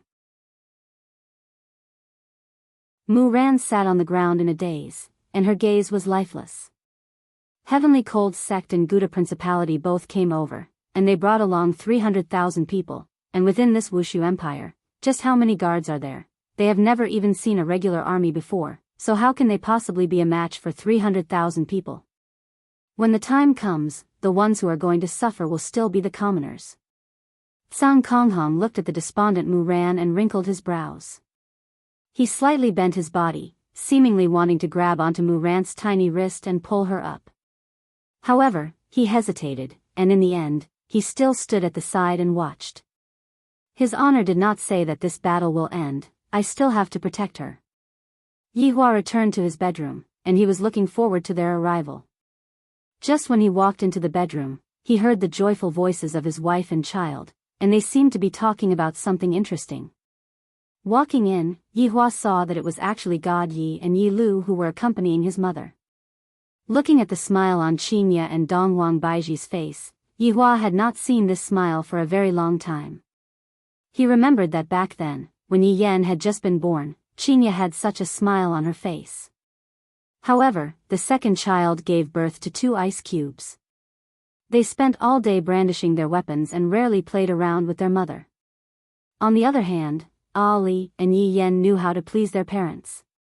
Towards God Yi and Yi Lu's reaction today, the 2 mothers did not think too much about it, and they simply immersed themselves in the happy atmosphere. Daddy. When the 2 little fellows saw that their father had returned, they greeted out respectfully.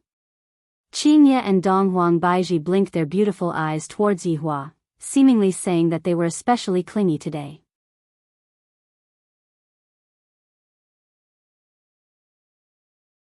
Chapter 775. Where are Ali and Yen Er? Are they not back yet? Yihua asked curiously. I don't know where they ran off to. Qinya said tenderly while hugging onto her daughter Lu Er. Meanwhile, Yi Lu was currently snuggling into her mother's embrace. Because father said that the next time I see mother, I might already be as tall as mother. Right at this moment, Dong Huangli brought her little brother back. Dad, Mom, Ali is back. Dong Huangli already had the appearance of a beautiful woman. In a few more years, she would probably be even more beautiful than her mother. Yi Yen was also a handsome guy right now. He would always have a smile on his face. When he grows up, he will definitely be a warm man. However, the 2 little fellows discovered that their little brother and little sister were different today. They are actually acting spoiled in their mother's embrace. Did the sun rise from the west today? The 2 of you, come over, I have something to say to the 2 of you. Yihua said towards Ali and Yi Yen. Qinya and Donghuang Baiji were a bit confused. Yihua's tone was a bit strange. Yi Lu and God Yi knew what their father wanted to say. Meanwhile, Dong Huangli and Yi Yen followed their father out with a look of confusion. The 3 walked on the gravel path outside the bedroom. Ali, Yen, the 2 of you have grown up. Dong Huangli and Yi Yen took a glance at each other. What does father mean? It is very obvious. A mission is coming. Yes. Dad, you can be at ease, we promise to complete the mission. Dong Huangli vowed. There is nothing in this world that Ali can't complete. Yihua smiled and nodded, then patted onto Yen Er's head. The mission this time is different. Dad, what's different? Yi Yen asked curiously. Dad brought the 2 of you to watch 007 in the past, right? Dong Huangli and Yi Yen were delighted. They love this kind of special agent mission the most. Ali, Yen the mission duration is a bit long. Yihua said gravely. Dong Huangli asked curiously, Dad, is it very long? Could it be a month? Big sister, how can it be a month? At most, it will be half a month. Yi Yen said with a smile. Yihua sighed lightly, then said slowly, if it is long, it might be 10 years. During these 10 years, the 2 of you will be wandering outside. Hearing what their father said, Dong Huangli and Yi Yen stopped their footsteps, and their tears immediately flowed out. Father, don't you want Ali and Yen anymore? Dong Huangli felt that it had been a very long time since she last cried. Yi Yan, who was at the side, was also crying bitterly. He wasn't excited at all. Yi Hua immediately squatted down and lightly hugged onto Ali and Yen. Ali, Yen, the two of you can't always live under my halo. In the past, I have already talked to the two of you about this. Whoa, but Daddy, it's been too long. What should I do if I miss you? What should I do if I miss Mommy? Dong Wangli said while choking with sobs. Yeah, Yen will miss it very much too. Yi Hua took a deep breath, then said to his son, a man's ambition is to travel far and wide. Yen, you have to understand. Ali, although you are a girl, you are still my daughter. Just like Yen, and the others, I hope that you all can understand. But Daddy, Ali can't bear to part with you. Dong Wangli's tears wetted her father's imperial robe. How could Yi Hua be willing to do that? However, he had to steel his heart. You can also give up the mission, but your brother and sister have already agreed. Yi Hua decided to provoke the two of them. These two little fellows are really sticking on to their parents, and Yi Hua was worried that they would have bad habits in the future. Sure enough, after hearing what Yi Hua said, Dong Wangli rubbed her eyes. Really? Both brother and sister have agreed? And Yi Hua nodded his head. Daddy. Yen also agrees. Yi Yan immediately expressed his stance. Since both brother and sister have agreed, how could he, as the big brother, possibly fall behind? There are no cowards in Yi family. Good, this is Daddy's good son. Yi Hua said with a smile. Dong Wangli was still choking with sobs. Daddy is good and bad. Since Ali has completed Daddy's mission, Daddy must give her a reward. Alright, whatever Ali wants, Daddy will give it to you. Yi Hua lightly wiped away his daughter's tears. In that case, Ali wants to stay by Daddy's side forever. Among the four children, Dong Wangli was the one who liked her father the most, and also the one who cherished her father the most. After all, in the beginning, Dong Wangli didn't have any fatherly love, and now that she did, she was very happy. Hearing what his daughter said, Yi Hua hugged onto Ali once again. Alright, Daddy agrees. And Daddy cannot lie to Ali. When have Daddy ever lied to anyone? Yi Hua lovingly pinched onto Dong Wangli's cheeks. Dong Wangli's baby fat cheeks had long disappeared, and right now, Dong Wangli's face had already turned into a small oval face. Alright, let's go back and accompany your mother more. Yi Yan nodded his head. Daddy, does Mommy know about this matter? Daddy hasn't told Mommy about this matter yet. I will tell Mommy about it tonight. Yi Hua was also planning to let the children accompany their mother, and then set off 1 month later. Dong Wangli said worriedly, Daddy, you have to tell Mommy about it then. If not, Mommy will definitely not allow you to go. And Daddy knows. Yi Hua let out a light breath. Qingye and Dong Wang Baiji will definitely quarrel with me. What a headache.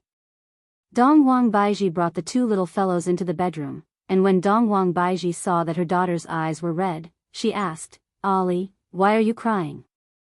Mommy, Ali pounced onto Dong Wang Baiji's embrace, while Yi Yan pounced onto Qingye's embrace. The two goddess-like women who were hugging onto their son and daughter discovered that something was wrong. Yi Hua stood at the side and remained silent, not knowing what to say. The night gradually descended, and with the information provided by White Bones, Yi Hua knew that the enemy army was still 20 miles away from Voidless Empire, and they had already set up camp and were resting. They would probably attack tomorrow morning. On the other side, the Tianliang sect was ready to go. After listening to Yi Hua's words, Yi Hua started pondering. This is my first battle after coming to Kangluo continent. I have to do it beautifully. They had waited for several months for this battle. Their numbers had to come up. At the very least, after this battle, the total population would reach 50%. As for how to fight tomorrow, to be honest, I haven't thought about it yet. It was a one-sided victory. It was still a semi-one-sided victory. Or should it be like before, giving a little hope and then a little despair? I've already played this trick before. I have to think of something more interesting, only then will I be able to display my majesty. Yihua, who was lying on the soft bed, was pondering. Right now, both Qinya and Donghuang Baiji had already taken a bath, and they were currently wearing light pajamas as they walked over. Both of them were calmly leaning against their husbands' sides. As for Yihua, he naturally hugged his wives. Yihua, I feel that there is something wrong with the children today, Donghuang Baiji said in a low voice.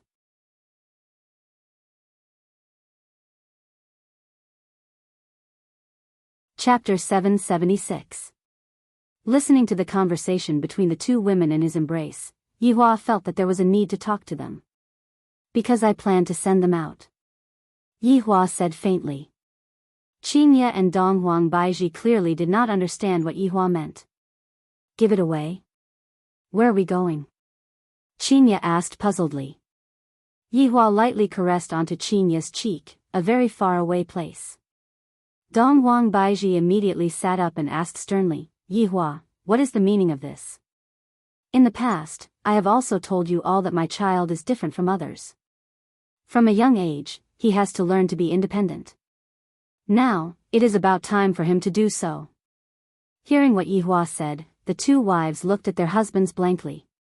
You want the children to leave us? Qinya's tone became a bit cold, to the point where it seemed like she was about to quarrel with Qinya. Don't even think about it. Donghuang Baiji was even more straightforward. Ali is only 8 years old, and my son, Godyi, is only 5 years old. How is it possible for such a young child to walk in this kind of world? What if something happened? How could there be such a cruel father? Yihua had long known that the two of them would have this kind of emotion. Which mother would be willing to part with their child? Thus, Yihua didn't blame them. They have all agreed to accompany you for a month, and then they will set off. Yihua said gravely. In actuality, I am also reluctant to do this, but for the sake of the children's future, I must do this. Qinya said coldly, no wonder Godyi and Yilu seem to have become completely different people today. Donghuang Baiji even shook Yihua and said with a choking tone, you heartless person. Where are you going to send my daughter and son? Yihua paused for a moment. In actuality, he had long thought of what to do. In the south, there are a few very formidable powers, and they are my old rivals in the past. I am preparing to let them sneak into the south to train. After I clean up all of the powers in the north, I will prepare to take action. Qinya looked at her husband blankly and shouted out, Yihua. You actually used your own child to take revenge. Are you even human? You too. Am I taking advantage of the children? I am giving them a better space to develop. If they stay by our side, what can they develop? What if the child becomes an ignorant and incompetent person in the future? Yihua shouted out gravely. How can I, the Supreme Overlord, possibly use a child to take revenge? How long are you going to take my child out of here? Yihua, let me tell you. 1 month at most. If not, I will hate you. Donghuang Baiji cried for real. Yihua said gravely, if it's fast, it would be around 10 years. Qinya and Donghuang Baiji were stupefied, then shouted out in unison, Yihua. I'm telling you. Unless we die, don't even think about taking them away. After finished speaking, Qinya and Donghuang Baiji got off the bed and left. Looking at their actions, they were definitely going to look for the children. This was too much. When Yihua saw his wives walking out angrily, he didn't step forward to explain anything. After all, this was within his expectations. Lightly rubbing onto his forehead, Yihua felt a bit annoyed. If I insist on letting the children leave, I reckon that the children will not give me a good look for the next 10 years. Forget it, I'll just coax him a little when the time comes. This child will definitely be a little uncomfortable when he leaves his parents' side. Wasn't it the same for the main body? Sigh. I should just have a good sleep, there are still important things that I have to do tomorrow. Qinya and Donghuang Baiji directly went to the children's bedroom. After that, the two mothers hugged onto their children and bawled loudly. the little fellows had all fallen asleep, and the mothers didn't say anything and just hugged onto their children and bawled loudly. "This is so strange," holding onto the children's hands, Chinya said with her beautiful eyes that were red and swollen. "Lu, come with mother. That heartless father of yours is going to send the two of you to a faraway place, and he won't allow us to see each other anymore. Ali, let's go back together. Don't bother about that heartless father anymore," Dong Wang Baiji said with pain in her heart. Yihua actually had such a terrifying idea. Dong Wangli wiped off her mother's tears and said lightly, "Mother, we have already promised father." Yi Yan lightly hugged onto his mother. "Mother, actually, we have been waiting for this day for a very long time." Hearing what the children said, the two mothers were stupefied. Yi Lu held onto her mother's hand and said lightly, "Mother, we are the children of the Supreme Overlord. We cannot compare ourselves with other children. We have to work hard 100 times, 10,000 times, only then will we be able to bring honor to father. This time, father has given us a chance. Big brother and big sister are very happy, just that we are very reluctant to part with father and mother." Although God Yi didn't say anything, he lightly snuggled into his mother's embrace. In the next 10 years, he might not be able to hug his mother anymore.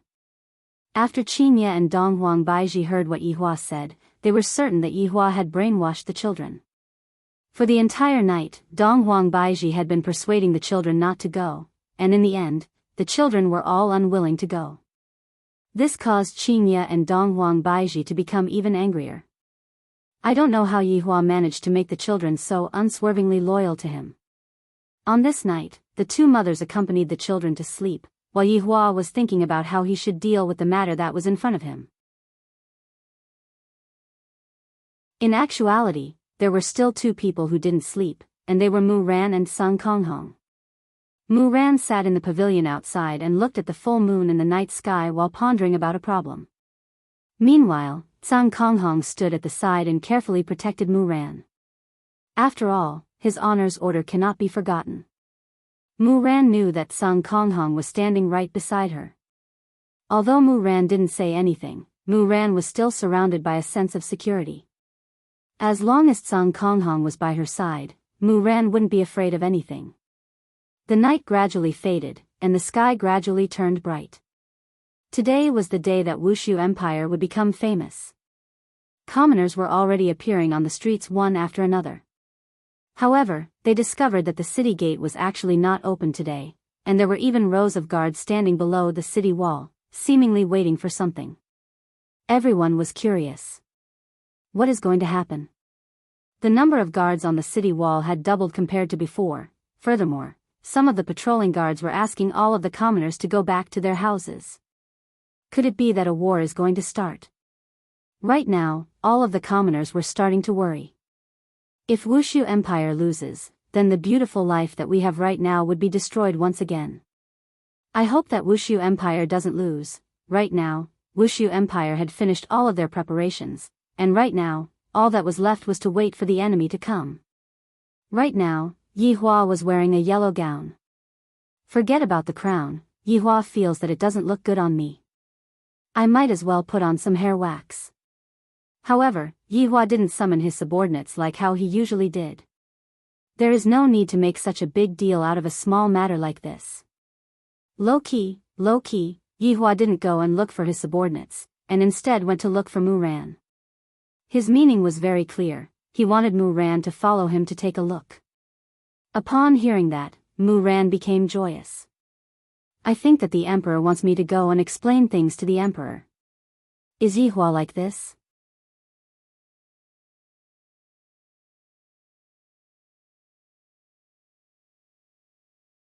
Chapter 777. As a bodyguard, Sun Konghong naturally followed behind Mu Ran. Mu Ran did not stop Sun Konghong from following, as though he was used to Sun Konghong standing guard. The three of them walked onto the royal road and headed towards the city wall. Climbing a flight of stairs that was more than 100 zhang high, a table had already been set up, and breakfast was placed on it. Speaking of breakfast, ever since Chinya and Dong Huang Baiji went out last night, they had yet to return. I reckon that they must be very angry. He had originally wanted to bring them up to show off, but it seemed like that was not going to happen. My emperor. Today, it was the blood race sisters, Serena and Serena. This had been decided a long time ago. They were considered new faces, so it was easier for them to show up. Yihua took a look at the two sisters who looked exactly the same as him and felt that LV Tao, that fellow, is lucky. I heard that he had been cuckolded in the past, but I didn't expect that after being cuckolded, he would still have such luck.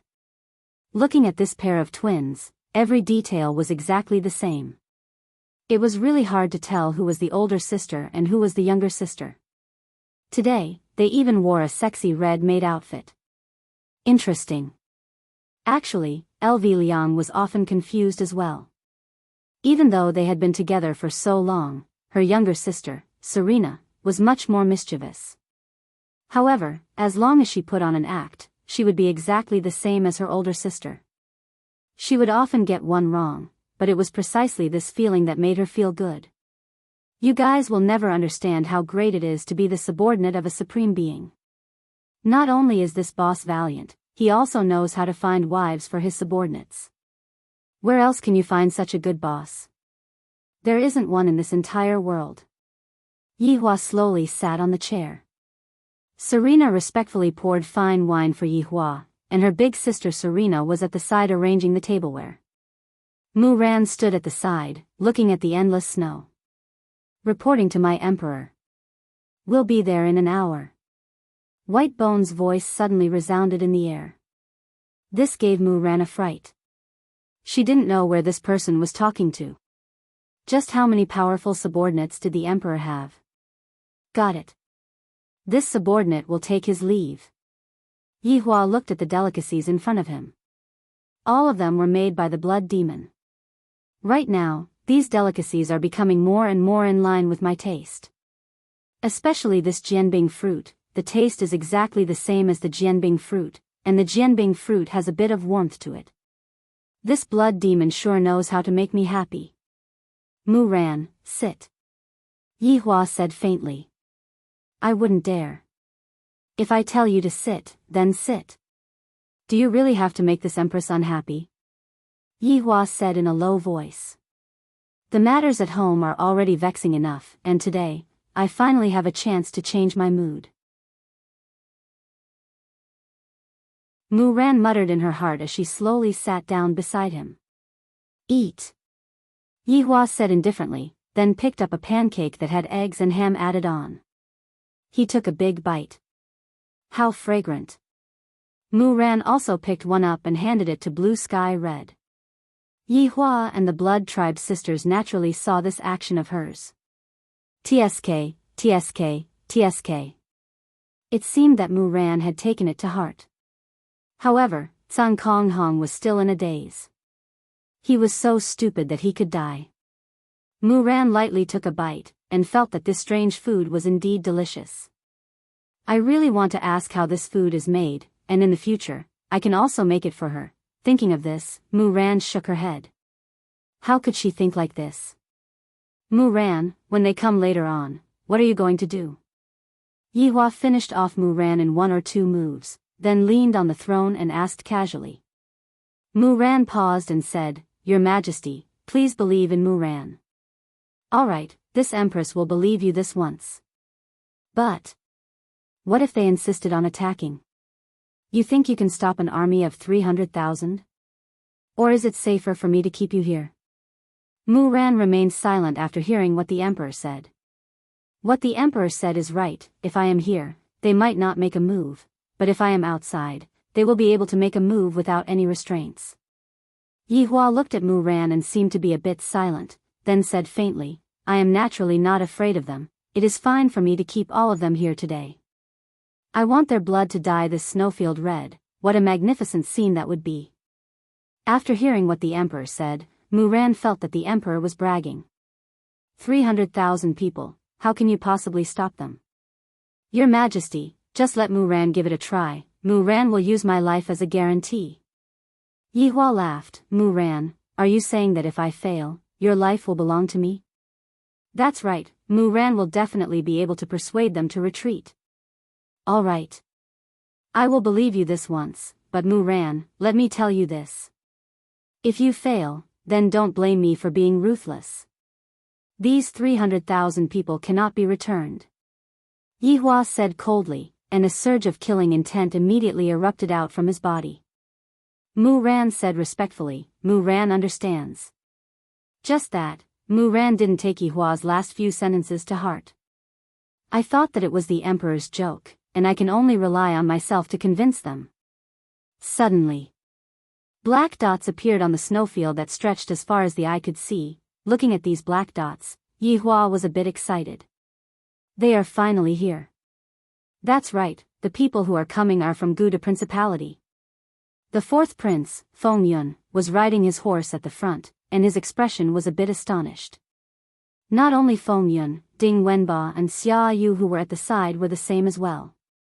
There were even a lot of soldiers who were rubbing their eyes, as if they were looking at a mirage. This is Lingtai Kingdom? Xia Yu said in disbelief. In my memory, Lingtai Kingdom's walls were made of wood, but looking at the walls right now, the walls are dazzling with gold and jade, the walls are 300 meters tall, and the imposing aura it gives off makes people feel intimidated. This is simply even more majestic than Guda Principality. If I were to take over Lingtai Kingdom and become the king of Lingtai Kingdom, how awesome would that be? Xia Yu, is this really Lingtai Kingdom? Feng Yun mumbled, not daring to believe what he saw. Replying to General, this is indeed Lingtai Kingdom. Xia Yu said respectfully from behind. Unbelievable. Ding Bowen muttered with a face filled with astonishment. After the astonishment, Feng Yun revealed a light smile. I was just worrying about not having a good city. After I take over Lingtai Kingdom, I will be able to use the city for myself. As for this Xia Yu, after making use of him, I will be able to leave with a peace of mind. Dying on the battlefield, this idea isn't bad. Very quickly, the 100,000 strong army entered into the shooting range of the bow and arrow and stopped. Yihua waved his hand, and an old man picked up an ordinary bow and arrow, then pulled the bow and shot the arrow in one go. Everyone looked at the bow and arrow drawing a beautiful arc in the air. After that, the arrow landed 3 meters away from Feng Yun's horse. Feng Yun immediately burst into laughter. His laughter caused everyone behind him to burst into laughter as well. Amidst the laughter, a row of white armored soldiers shouted towards the sky. Those who cross the line, die. Right after Feng Yun finished speaking, the drummers at the back started beating the drums. Dong, dong, dong. The drumming sounds were earth-shattering, seemingly piercing through the entire world, causing everyone to be excited. Even the commoners in the city wanted to rush out and fight on the battlefield when they heard the drumming sounds. Of course, this was bad news for the enemy. Their laughter was drowned out by the drumming sounds, and when the enemy heard the drumming sounds, their morale immediately dropped by a lot.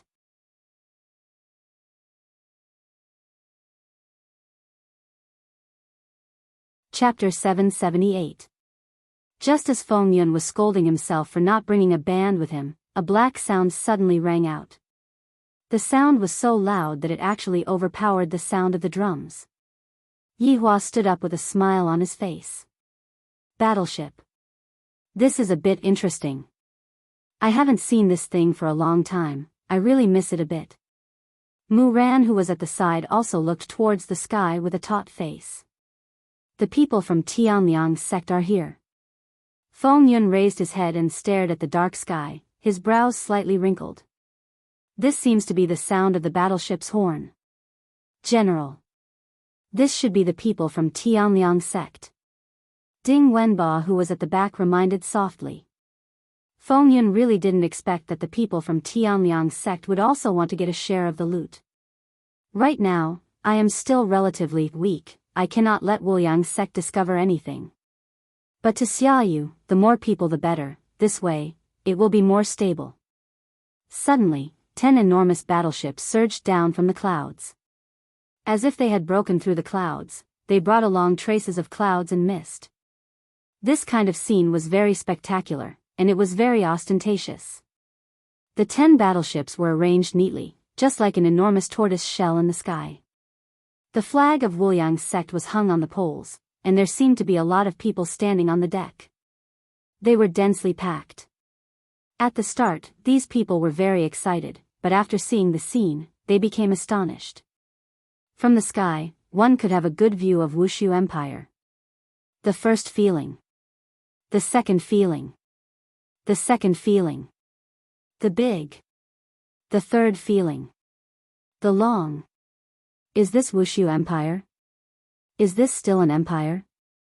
This is simply even grander than my Tianliang sect. Looking at this dazzling city and that towering palace, this is undoubtedly showing off my heroism. Especially that city wall, it is so tall, when people stand below it, they are just like ants. Ma Ji and Fang Meiying, who were leading the group, were a bit astonished.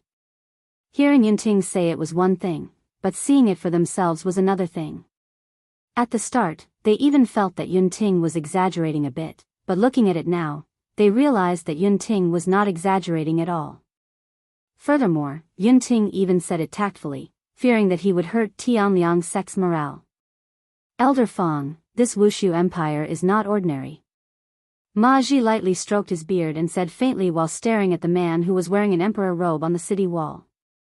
Fang Meiying nodded silently. Elder Ma, we should be more cautious. Mu Ran is still in their hands. Yes, but it's a good thing that the Duchy of Gouda is here. Ma Ji smirked. Those people could be used as cannon fodder. Fang Meiying knew what Ma Ji meant, so she silently agreed. If it was really a trap, the ones who would die would be those ordinary people. Her own sect's disciples wouldn't have to die. Come down. Fang Meiying said indifferently. She did not choose to enter through the air because she had a bad premonition. If they attacked from the sky, they would be too densely packed. As long as they destroyed 10 of the battle arcs, they would be finished. Yihua looked at the battleship that was slowly descending, and a dense mass of people walked down from the battleship. The number of people walking down from the battleship was double that of the people in Gouda Principality. Looking at the battleship from the top of the city wall, the scene was indeed a bit spectacular. Do you recognize all of these people? Yihua asked curiously. Mu Ran nodded and said, I know them all. Introduce them to me. Mu Ran exhaled deeply. The general of Gouda Principality is 4th Prince Feng Yun. Feng Yun, what do you think of this person? Feng Yun is the most outstanding among the princes, and the king also has the intention to give the position of crown prince to Feng Yun. Mu Ran said respectfully. I understand now, this Feng Yun wants to come back and become the crown prince. His idea is not bad, just that, he doesn't use his brain. Yihua lightly leaned on the city wall and looked at Mu Ran with a playful expression. Mu Ran remained silent. This emperor is so smart, he guessed it so quickly. What about the people from Tianliang's sect? Mu Ran said gravely, the people from Tianliang's sect are my teacher, Fang Meiying, and Ma Ji, Elder Ma. Since your teacher is here, you have to persuade them, if not, your teacher is going to fall here today. I am not joking with you. Yihua said indifferently while looking down at the army that was not far away. With 300,000 people lined up, the scene is truly grand. However, it is useless to have so many people, I can deal with them with just a snap of my fingers. However, that is too easy for you all. Without any fluctuations in your hearts, how can you all display despair and fear? Hearing what Yihua said, Mu Ran was a little unconvinced and said lightly, my teacher is a rank 1 Do Huang, and Elder Ma is also at the peak of the King realm, he is also just a step away from becoming a Do Huang. Alright, stop explaining, in my eyes, they are all the same, salted fish. Yihua said indifferently. Mu Ran pursed her lips. This is the most boastful emperor that I have ever seen. On the other side, Feng Yun jumped down from his horse and obediently came to the front of Tianliang sect's army. I am Gouda Principality's 4th Prince Feng Yun, greetings to the 2 seniors. After Feng Yun finished speaking, he cupped his hands. He was very low-key and did not have the airs of a prince at all. However, in his heart, he secretly swore, I will return this scene to you all sooner or later. I, Feng Yun, am a transmigrator with a system. The heavens have destined that I will become popular in the entire Kangluo continent. Ma Ji took a look at Feng Yun, then ignored him. On the other hand, Feng Meiying nodded her head towards Feng Yun. Gouda Principality sure is considerate. Of course, of course. Feng Yun lowered his head and replied while cursing in his heart. Afterward, Feng Yun felt awkward. The other party seemed to have stopped talking, and I have been lowering my head like this. It seems like I am a joke. Furthermore, I am doing this in front of 300,000 soldiers. I have truly lost all my face. Elder Ma, could it be that this is a trap? As a woman, Feng Meiying was rather vigilant. Ma Ji didn't act impulsively and said to Feng Yun, go and get someone to pass the message. Feng Yun didn't dare to say anything and directly obeyed the order. In his heart, he wished that he could get rid of these two fellows. After returning to his own camp, Feng Yun immediately called Xia Yu. General, what's the matter? Xia Yu shouted out respectfully. It's nothing big, I just want you to go and pass the message. Feng Yun said faintly, and his expression wasn't very good. Ah! Xia Yu cried out in surprise. Isn't this a big matter? This is equivalent to sending someone to die. Feng Yun's gaze turned cold. What? Are you thinking of disobeying a military order? I don't dare. Xia Yu hurriedly lowered his head and replied. Disobeying a military order would result in death, but passing the message might not result in death. This fourth prince is trying to get someone else to do his dirty work. If it's so vicious. Xia Yu didn't have any other choice and asked, Fourth prince, what do I want to ask? Just have them hand over Muran. All right. Xia Yu rode on his horse and looked at the city wall in front of him. He had a strange feeling that he was going to die soon.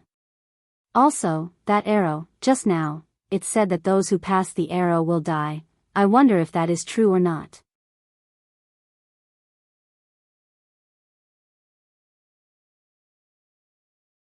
Chapter 779. Right now, Xia Yu was trembling with fear. If tens of thousands of arrows were to shoot at him, he would definitely be turned into a hornet's nest. Just thinking about it made his scalp numb. Yihua looked at Xia Yu, who walked out from the army. Who is this person? He is the former royal family of Lingtai country. Mu Ran said lightly. Those who didn't know would have thought that the two of them were together. They were actually chatting casually. Yihua understood. So that's the case. Interesting.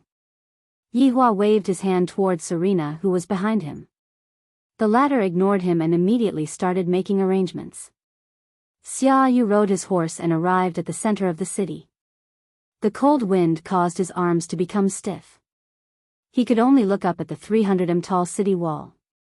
Just as Xia Yu was panicking, the war drums suddenly sounded out again. The war drums this time were different from before. The war drums brought along a very impassioned mood. Flags could be seen being erected on the city wall. Along with the cold wind, an enormous pressure immediately swept over. How could the war horse that Xia Yu was riding on endure such an imposing aura? It immediately became very agitated. Xia Yu accidentally fell off the war horse and landed on the snowy ground. He was in a sorry state, and the war horse immediately ran away.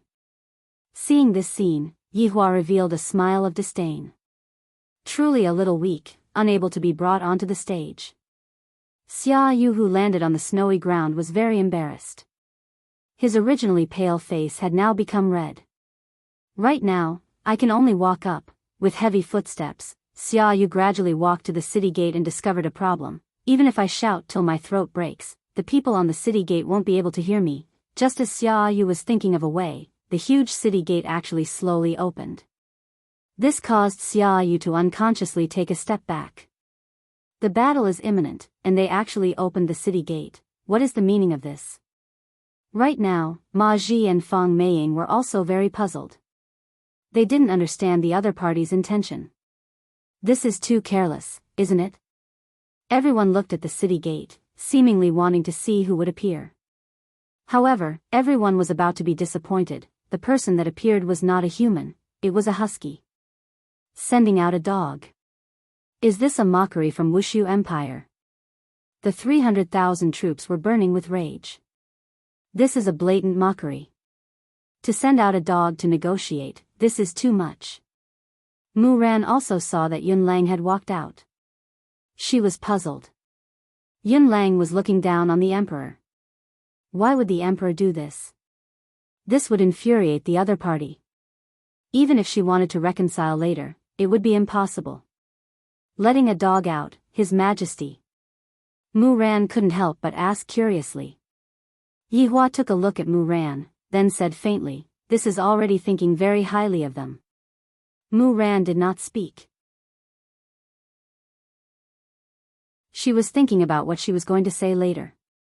Below, Xia Yu saw a dog walking towards him.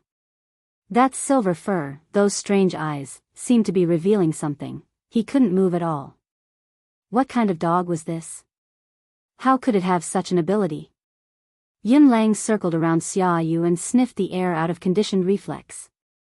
After that, he discovered that, why did I have to sniff the air? I am not a real dog, I am a fake dog. Seems like I have gotten used to being a dog recently, and all of my actions are subconscious. Yun Lang gave Xia Yu a disdainful gaze and slightly raised his head.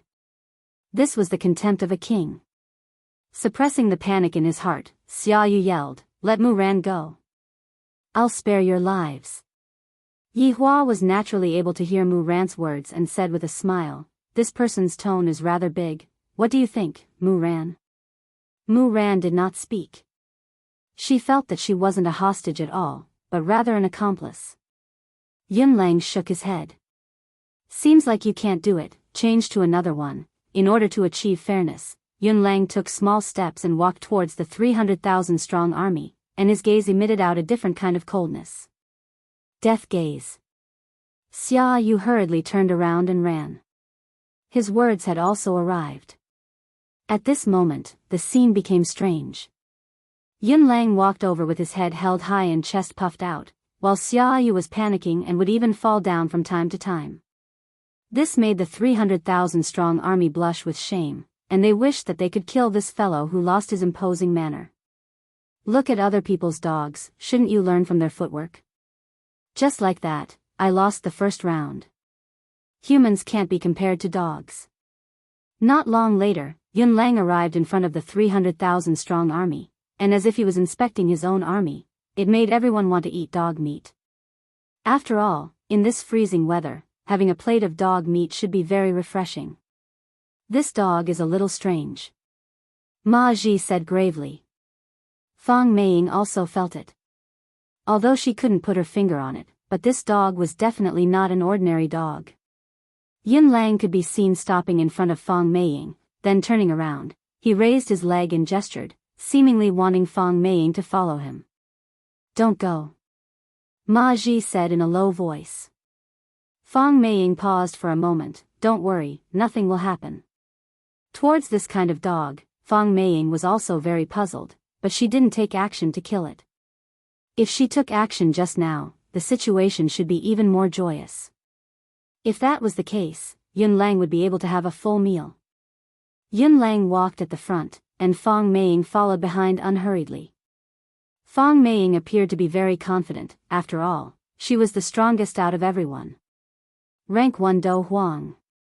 Yun Lang directly brought Fang Meiying into the city, and soon after, the city gate closed.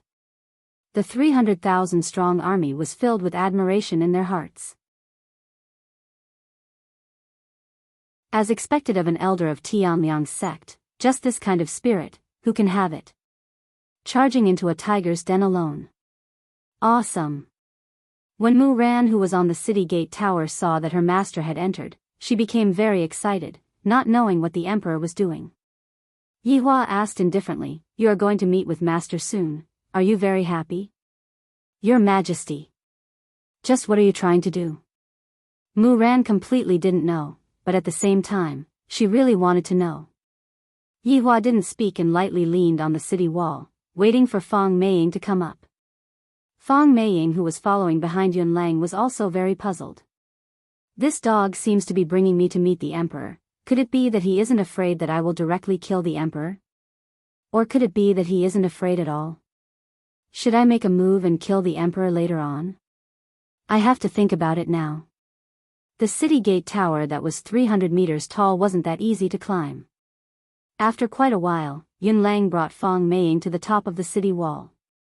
Then, Yun Lang squatted at the side and guarded. "Teacher," Mu Ran shouted out excitedly and immediately pounced into Fong Meiying's embrace. Yihua looked at Mu Ran and did not stop Mu Ran. After all, the reason why he called Mu Ran up to Fong Meiying was because he wanted to see the relationship between the two of them. "Ran, are you alright?" Fong Meiying asked concernedly as she stroked onto Mu Ran's hair. Mu Ran nodded her head. "Master, I am very good. The emperor treats me very well too." Speaking of the emperor, Fong Meiying raised her head and looked towards Yihua. "The impression that this person gives me is a bit frivolous. As an emperor, he is actually slightly leaning on the wall, and he doesn't have any poise at all. Other than that kind of handsome face of his, he is still somewhat useful.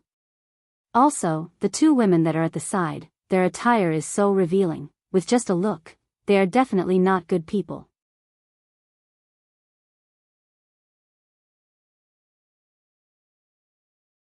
Chapter 780.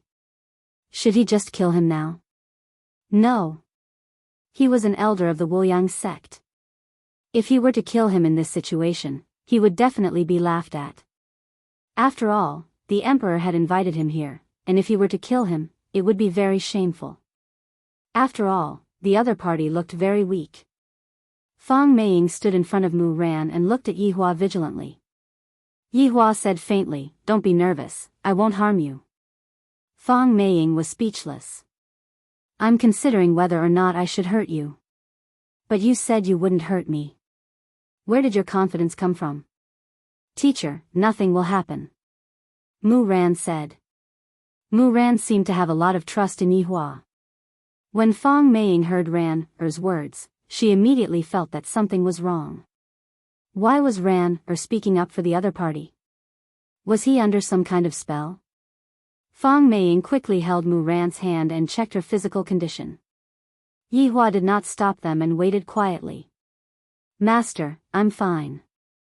"I'm fine," Mu Ran whispered. Fong Meiying was very confused. Ran was actually fine, but this was too abnormal. "I rather admire this disciple of yours," Yihua said faintly. "What do you want?" Fong Meiying asked coldly. Yihua laughed lightly. "You all brought people to my territory, and you all are asking me what I want to do? There's something wrong with your logic." "Of course I'm here to look for my disciple," Fong Meiying said in a deep voice. "Is that so? Then, does this emperor understand that once we bring the hostage away, you all will retreat?" Yihua asked faintly.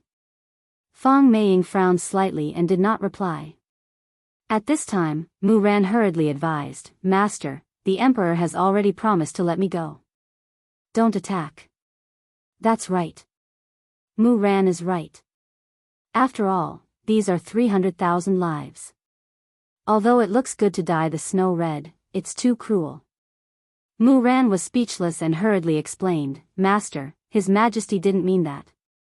Her disciple had repeatedly interceded with the emperor, causing Fong Meiying to be in a bad mood. The most urgent thing to do now was to take Ran away. "I'm taking him away. If you want to stop me, then come and try," Fong Meiying said coldly and grabbed Mu Ran's hand. "Sure." Yihua didn't plan to force Mu Ran to stay. "Follow Master." "Teacher, wait a moment." Mu Ran hurriedly said to Yihua, "Your Majesty, Yihua knew what Mu Ran wanted to say. "Don't worry, I won't go so far as to make things difficult for ordinary people."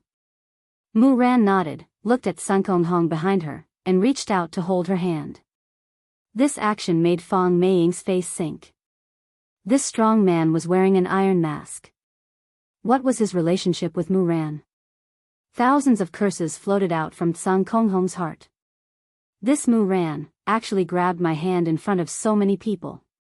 He really wanted to shake it off.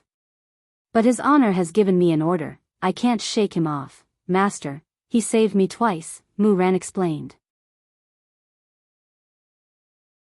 Fang Meiying glanced at Song Konghong and flew back to her camp with the two of them. Looking at the three people leaving, a trace of a smile appeared on the corner of Yihua's mouth. When the 300,000 soldiers saw that Elder Fang had brought them out, they immediately cheered in victory. Elder Fang was truly amazing. This was the first time he had seen someone being taken away by the emperor. This emperor is definitely afraid and doesn't dare to offend the mighty Tianliang sect. When Feng Yun saw that Mu Ran was brought back, he slightly wrinkled his brows, seemingly not very happy. Why did the other party let Mu Ran go so easily? Could it be that the other party is really afraid of Wuliang's sect? This is not a good thing. Tianliang's sect brought so many people over, how could they possibly leave so easily? Could it be that Tianliang's sect wants to take this city for themselves as well? Feng Yun's guess was indeed correct. Before Tianliang's sect came over, Tianliang's sect didn't have any thoughts of taking over the city, they only wanted to exterminate the city. However, right now, Tianliang's sect wants to take over the city as well. After all, this Wushu Empire is truly magnificent. If Tianliang's sect were to move over to Wushu Empire, it would also be something that would gain face for Wushu Empire. After returning to the camp, Mu Ran shouted out respectfully towards Ma Ji, Elder Ma. Ma Ji smiled slightly. Mu Ran, it's good that you are fine. Mu Ran feels guilty for making Master and Elder Ma worried. Ma Ji smiled, then began discussing something with Fang Meiying. Meanwhile, Mu Ran was very puzzled. Didn't Master say that we are leaving? Master, what are you doing? Aren't we going back? Mu Ran asked confusedly.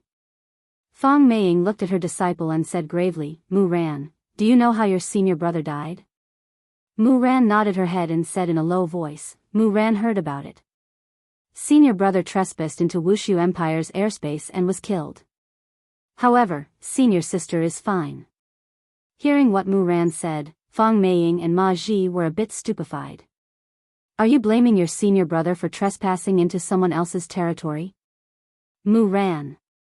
Do you know what you are saying? Fang Meiying reprimanded coldly. Mu Ran also knew that what she said just now was wrong, and felt that she was speaking up for Wushu Empire. Master, I didn't mean it like that, but if we were to fight today, someone would definitely die. Mu Ran doesn't want. Before Mu Ran could finish speaking, Ma Ji said gravely, Mu Ran. Today, we are not only here to save you. We are also here to redeem Tianliang's sect's dignity. But Master, just now, you already agreed, shut up. Are you their people or mine? Fang Meiying shouted out, and she even wanted to slap Mu Ran. Ma Ji said faintly, Mu Ran, in such a small place, do you think that someone would die? In just a few minutes, we would trample over this place. Master.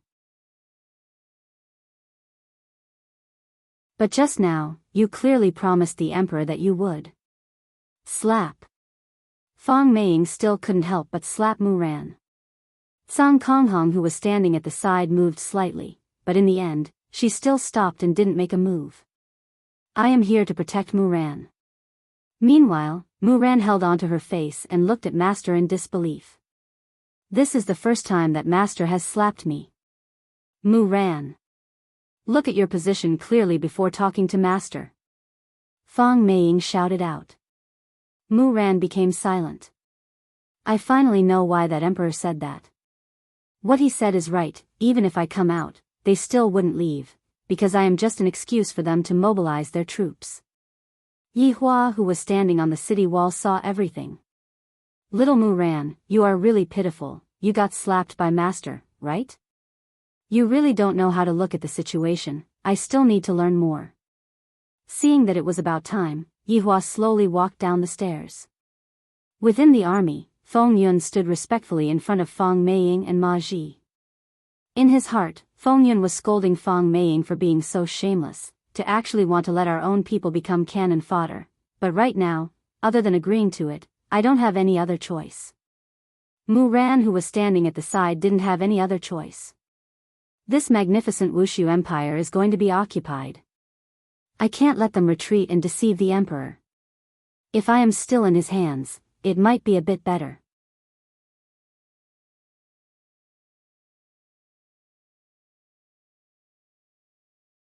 Chapter 781. General, are we going to be cannon fodder? Ding Wenba asked at the side. Feng Yun's expression was gloomy.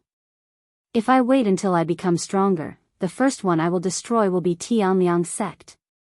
Go and arrange for the siege. Feng Yun said gravely. Right at this moment, Feng Yun heard a cry of surprise coming from outside and immediately walked out of the tent. Wushu Empire's gate could be seen opening once again. This time, someone came out. 2 rows of white-armored warriors walked out of the city gate in an orderly manner, forming a long line.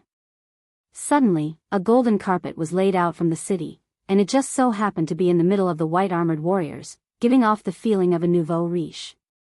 300,000 people are just quietly watching. What is the meaning of this? The 2 rows of white-armored warriors suddenly stopped their footsteps and stood facing each other. They instantly raised the flag of Wushu Empire and crossed it together. And in the city, 3 figures appeared. Yihua stepped on the golden carpet, and the Blood Race sisters followed behind him. The 3 slowly walked out. Everyone took in a breath of cold air. This emperor sure knows how to act cool. And there are 300,000 spectators watching him act cool. Right now, Yihua was feeling very good.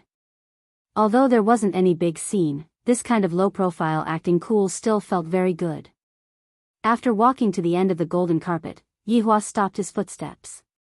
At this moment, the sunlight in the sky suddenly shifted and actually shone on Yihua's body, causing the emperor's gown to shine brightly, looking very dazzling.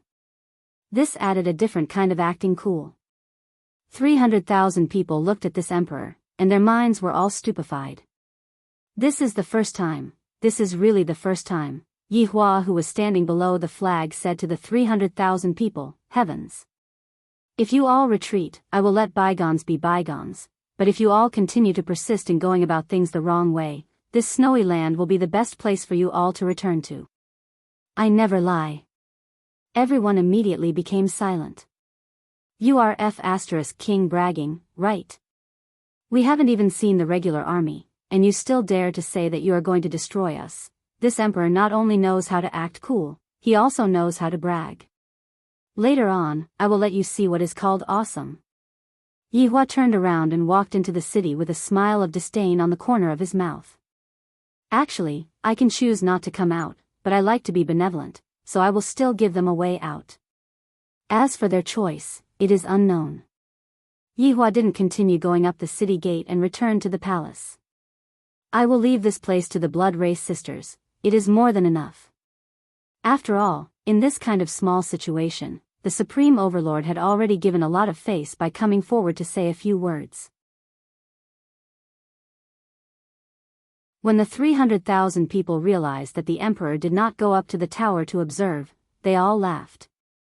The emperor had run away, leaving only the 2 women to watch the show. Even Fang Meiying and Ma Ji felt the same way. There was a light smile on their lips. This city was too easy to come to. It was really effortless to come here. The emperor was probably preparing to escape through the secret passage, leaving behind 2 women to bring up the rear. However, Mu Ran, who was behind him, did not think so. The emperor was definitely not someone who would run away. And those subordinates of the emperor, only 2 women came out. Those 2 women seemed to be standing at the back that day, and those people who were standing at the front didn't even appear. Mu Ran had a bad premonition. Although her teacher had hit her just now, she still couldn't help but to persuade her teacher again, "Teacher." But before Mu Ran could finish, Fang Meiying said coldly, "Mu Ran. Don't think that you can criticize Master's words and actions just because you are the heavenly Tao now." Mu Ran didn't say anything. Meanwhile, on Feng Yun's side, he was already preparing to take action. The exclusive weapon for breaking through the city gate had already been prepared. It was a huge iron rod that was black, big, and thick. This wasn't any ordinary fine iron, it was made from meteorite iron, and such a big piece of iron was definitely worth a lot. From this, it could be seen that Feng Yongzhang was also very meticulous this time, giving all of the good stuff to his son.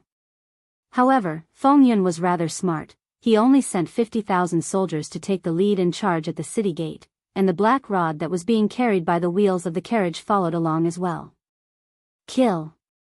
50,000 soldiers roared out furiously, pulled out their swords, and charged towards Wushu Empire. An austere aura immediately engulfed the entire battlefield. Feng Yun closely observed the situation of the battlefield, and Ding Wenba, who was behind him, wrinkled his brows and said, "General, the other party doesn't seem to be moving at all." Feng Yun naturally also discovered that there weren't any archers on top of the city wall, and all of the soldiers were standing on the ground, not having any intention to engage in battle at all. Are they planning to surrender? If that's the case, it's too easy for me, and I have completely given everything to Tianliang sect. All of the benefits belong to them, and I don't even have the chance to get any leftovers, damn it. However, right at this moment, the sky that was originally clear gradually darkened, and snow started falling once again. The density of the snow made everyone puzzled. I have never seen snow falling like this before. Everything in front of me is actually completely blank, just like a snowy sunset. The hands of the blood race sisters that were standing on top of the city wall were emitting out white light. During these few years, everyone in the team had been training hard, especially those that were lagging behind. They didn't dare to slack off at all. Strength is indeed very strong. However, from that battle with Nan Wuqi, they also realized that strength isn't invincible. One still needs to know a bit of magic, and this was also the shortcoming of most people. This move of the blood race sisters was taught by Yu Hua. Although it wasn't as powerful as Yu Hua, it was still enough. This kind of snowy sunset only appeared on the battlefield, and the 50,000 soldiers seemed to have lost their target. They couldn't differentiate between north and south, and didn't know which direction they should charge towards. Seeing this scene, Feng Yun didn't know why, but he felt a bit happy. Seems like the other party still has some strength, and I thought that I would be able to deal with them with just my own people. Fang Meiying and Ma Ji's originally relaxed expression gradually became grave. This kind of snowstorm is not normal. Mu Ran looked at the spectacle in front of her, and suddenly felt that the emperor didn't lie to her. The blood of 300,000 people splashed onto the snowy ground. This isn't impossible. The falling snow in the sky gradually turned into hail. The smallest was actually the size of a fist, and the biggest was at least the size of an adult. Falling from a height of 10,000 meters, it was extremely terrifying. Furthermore, the density of the hail made it so that there was no way for people to escape, and the 50,000 soldiers immediately let out miserable screams, and those that had shields immediately raised up. However, when those huge hailstones fell onto the shields, they were unable to withstand it, and they immediately fainted. Then, they fell onto the snowy ground and got trampled on by the people beside them, or get hit by the hailstones again. Basically, if the hailstones hit their heads, it would be game over. The miserable screams within the battlefield became softer and softer, and soon, there was nothing left. However, not even a minute passed by. When the snowy sunset dispersed, only the white snowy ground was left, and everyone was buried within the snowy ground. Because there were some places that were still blood red, the remaining 250,000 people were already stupefied. This snowstorm alone buried 50,000 people. This is simply too savage. This is simply inhumane.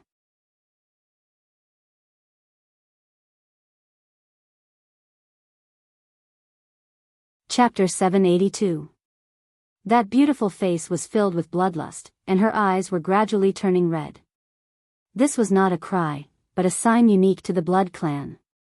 Feng Yun stood outside the tent, not feeling sad for the 50,000 dead warriors, and even felt that it was quite good. Now, your Tianliang sect should send troops. You can't let me keep sending people to die. However, just as Feng Yun finished thinking, a disciple came over and asked Feng Yun to go over. Feng Yun, of course, didn't dare to disobey, and went to Wuliang sect's camp. Senior, junior's warriors are all ordinary people. We can't do anything about this situation. Please make a decision. Feng Yun said respectfully. Fang Meiying was silent. Ma Ji said indifferently, continue sending troops, I have a way this time. Hearing this, Feng Yun's face changed, but he lowered his head so no one noticed. This person is so ruthless. Let all my people die, and then they will find a way to solve this. Tianliang's sect is really ruthless. Today I learned something new. Mu Ran, who was standing behind, was also very surprised. Elder Ma actually wanted to send people to die. Is Tianliang's sect so unreasonable? Mu Ran had only been in Tianliang's sect for a short 3 years. In these 3 years, Tianliang's sect didn't have any wars. In Mu Ran's eyes, Tianliang's sect was still very good. But today, he saw clearly that Tianliang's sect was also a sect that didn't care about human lives. Mu Ran's heart was filled with disappointment. Go quickly. What are you waiting for? Ma Ji shouted coldly. Feng Yun's forehead was bulging with blue veins. Should he say no? If he said yes, and Feng Yun dared to say it, he would die on the spot. A gentleman's revenge is never too late. I, Feng Yun, will remember this debt. Yes. Feng Yun replied respectfully, and then returned to his camp. Ding Wenba quickly asked, General, what's wrong? Damn Tianliang's sect, they're too much. Feng Yun's fist slammed on the table. General, does Tianliang's sect still want us to send people? This is too hateful. Then tell me, is there any other way? If I don't obey, we will be the ones to die. Feng Yun rubbed his forehead and said coldly. I swear. I must destroy Tianliang's sect. Ding Wenba didn't say anything, and Xia Yu was still standing on the side. A short while later, Feng Yun waved his hand, go make the arrangements. Yes. Ding Wenba accepted the order and went to make arrangements. This was completely sending others to their deaths. As expected, when Ding Wenba announced the order, the remaining 50,000 soldiers began to discuss among themselves. Some even disobeyed. However, the general was a ruthless person, killing decisively, immediately suppressing everyone. Soldiers, Cold Sky sect has an idea this time, it won't be like before. Ding Wenba shouted loudly, as if he was using this method to stabilize the morale of the army. However, Ding Wenba was a civil official after all. This kind of rhetoric had no effect at all, and it even attracted more retorts. In the end, he was suppressed. However, the soldiers had no choice. There was an order from above. Even if it was an abyss in front of them, they had to jump in. But was it really worth it? Even if he had to die in battle, at least there would be an enemy. Look at Voidless Empire, their soldiers are all standing on top of the city walls and didn't come down at all. However, their own people have indeed died. The remaining 50,000 soldiers of the Duchy of Gouda slowly walked out. They no longer had the aura of wanting to kill.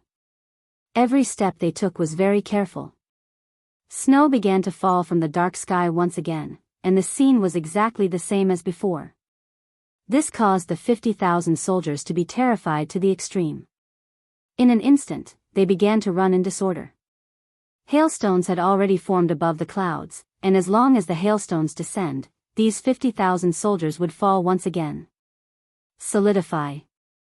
Ma Ji's hands could be seen immediately forming hand seals, and a yellow light could be seen appearing in the sky. A yellow dot could be seen spreading out in the shape of a fan, enveloping the entire battlefield. The heavy snow immediately stopped. The 50,000 soldiers saw that Cold Sky sect had made their move, and when the hailstones landed on the shield, they were unable to smash into the shield. Gradually, the 50,000 soldiers began to cheer, picked up their blades, and once again rushed towards the city gate. Ma Ji sneered, you dare to be impudent in front of me with such insignificant skills, you are truly courting death. When the hailstones landed on the shield, all of the hailstones shattered.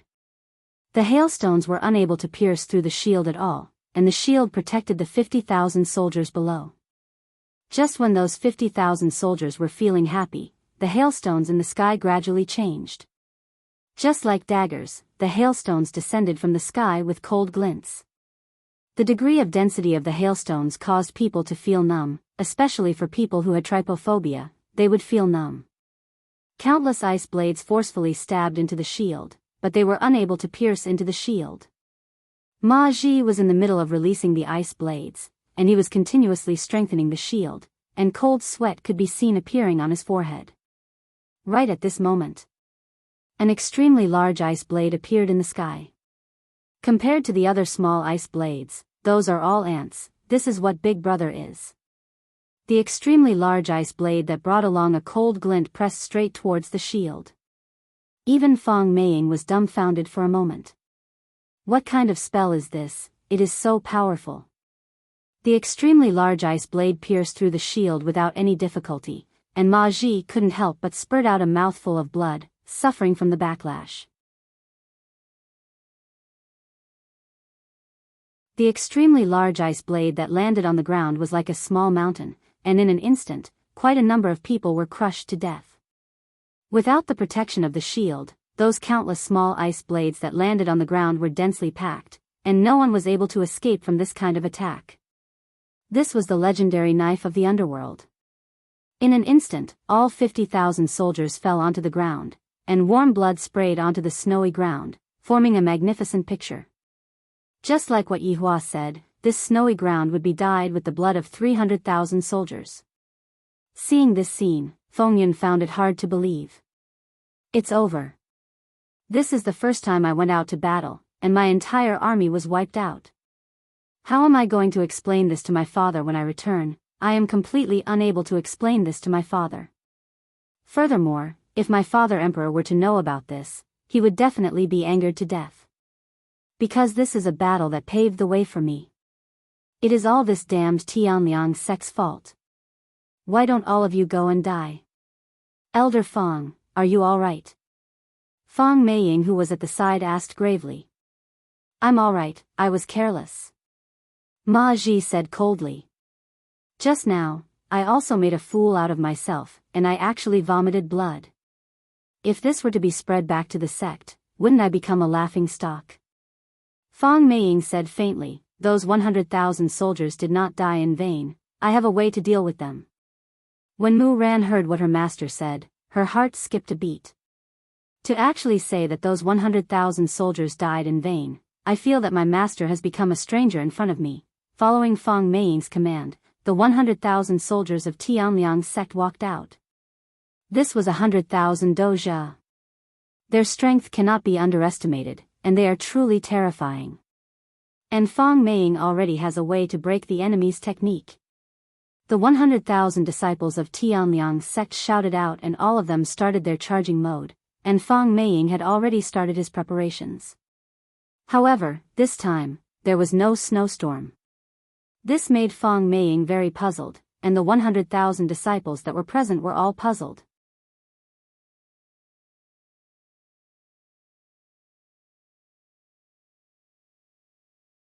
Chapter 783. Looking at the situation, Fong Meiying gradually became serious. The other party does not intend to use the same trick again. What are they trying to do?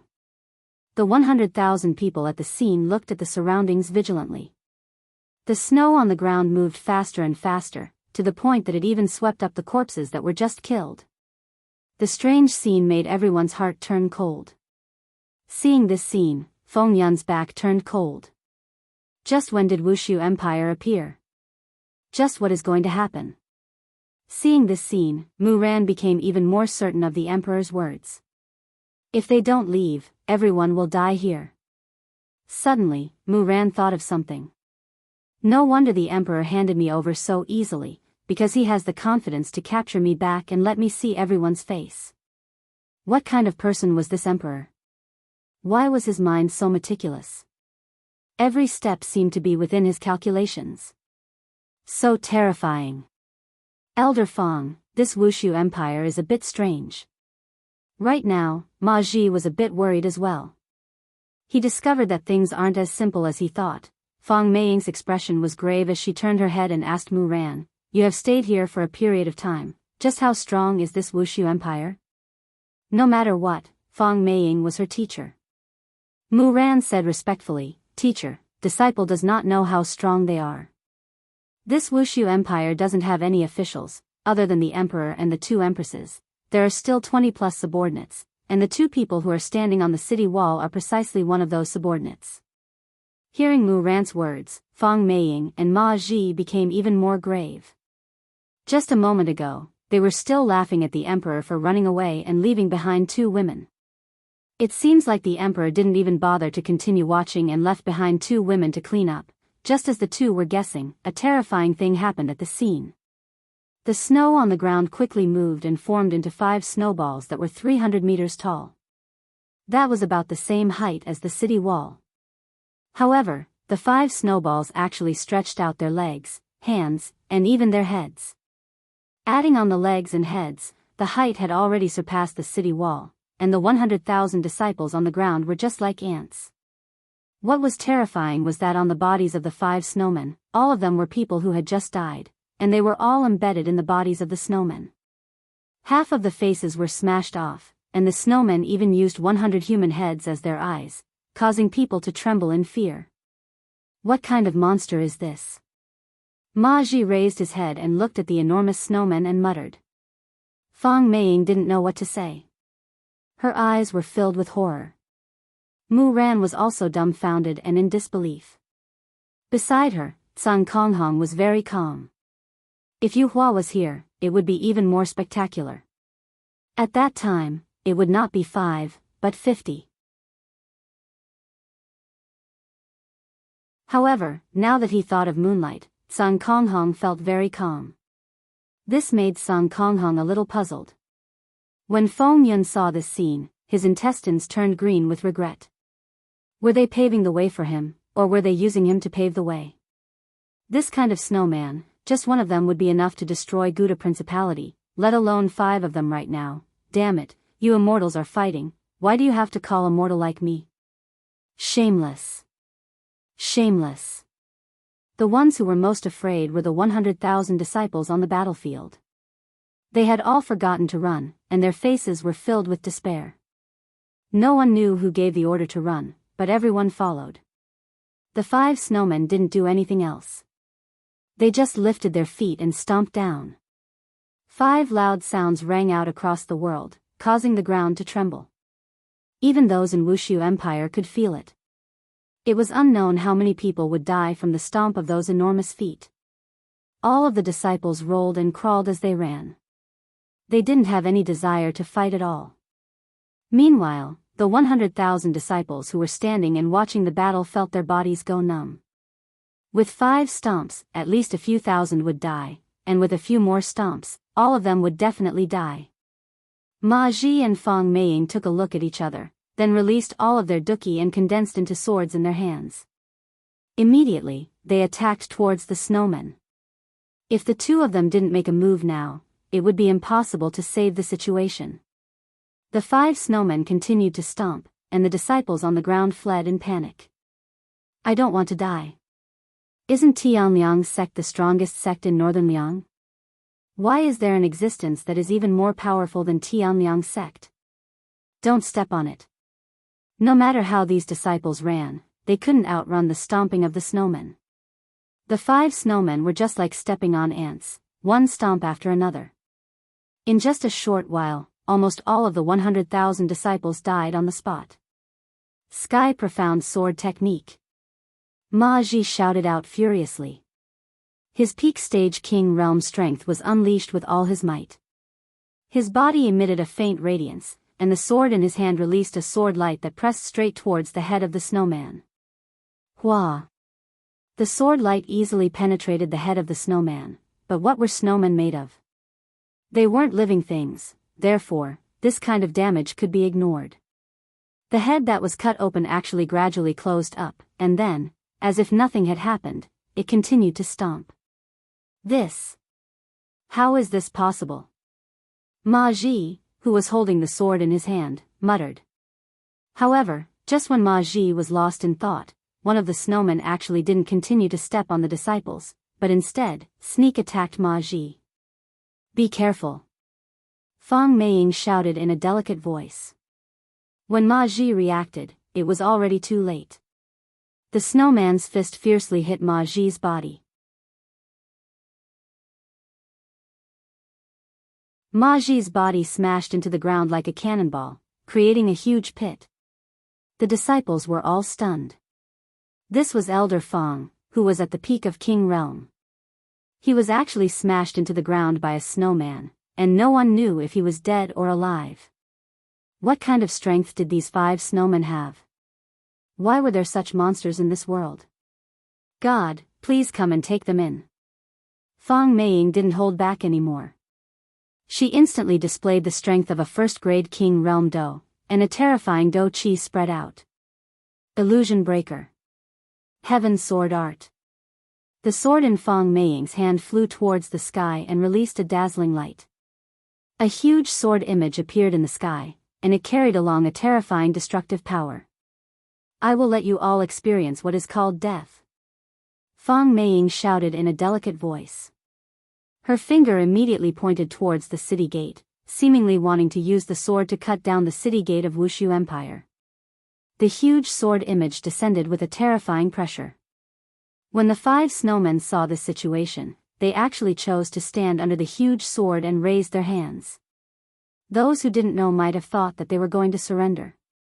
This move was one of Fong Meiying's ultimate moves, and she wouldn't use it unless she had no other choice.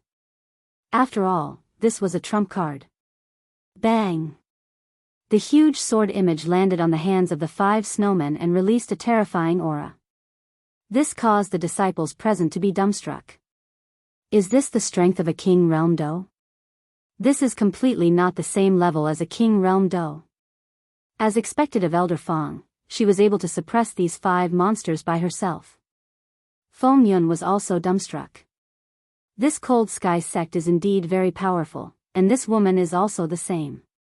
To actually be able to suppress the snowmen, she is truly very powerful. Mu Ran was also very surprised. Teacher is truly very powerful, bang.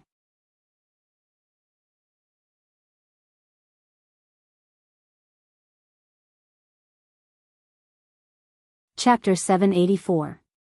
The sword images disappeared as well, and Fong Meiying's breathing became a little hurried. Using this ultimate move brought me a very strong feeling of fatigue, but if I don't use it, there is no better way. Right now, the Do Chi in my body is a little chaotic. Seems like attacking Wushu Empire this time was still too rash. I should have sent a few more elders, or a Peak Emperor Realm sect leader, that way, I might still have a chance of winning. But luckily, I managed to get rid of those 5 monsters. Fong Meiying turned her head and looked at Ma Ji, who was in the hole. I don't know if he is dead or alive. I didn't expect those snowmen to be so strong. A Peak Emperor Realm martial artist couldn't even withstand a single punch from them. Serena, who was on the city wall, rubbed her little sister's shoulder. You're driving a car again. Big sister, sorry, I was just thinking about what to eat tonight. Serena said apologetically. So embarrassing. Serena rolled her eyes at her little sister. Do you think I don't know you? Don't you know what you want to eat? Sister, you're so annoying. Don't you like to eat it as well? Serene raised her eyebrows. She had a look that said, aren't you the same? How dare you lecture me?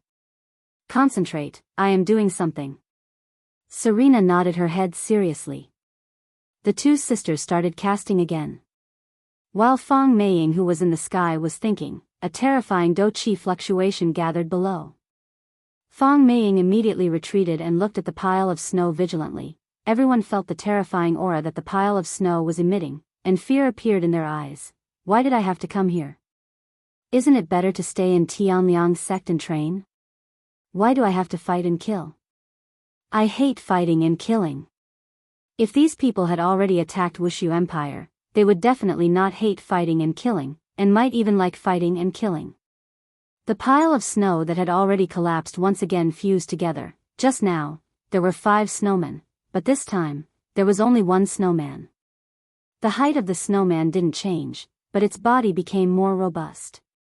All of the corpses formed every detail of its body: chest muscles, abdominal muscles, shark lines, mermaid lines. The veins on its arms were all formed by corpses. That huge head was even more terrifying. Blood was still dripping down from it. The huge snowman seemed to have a life of its own as it shook its head and swept its gaze across everyone. The snowman could be seen clenching its fists, slightly bowing its body and letting out a terrifying roar. This roar made everyone's hair stand up, and they could even smell the blood that the snowman spat out. Fong Meiying finally revealed a look of panic. If these snow corpses were only Do Huang's. In that case, he was already a Do Huang. His strength was already on par with him, or even slightly stronger. Fong Meiying couldn't care less. She turned around and shouted, "Retreat!" The 10 battle arcs were ready to retreat at any time. Roar! The snow corpse roared angrily and exerted force with its legs.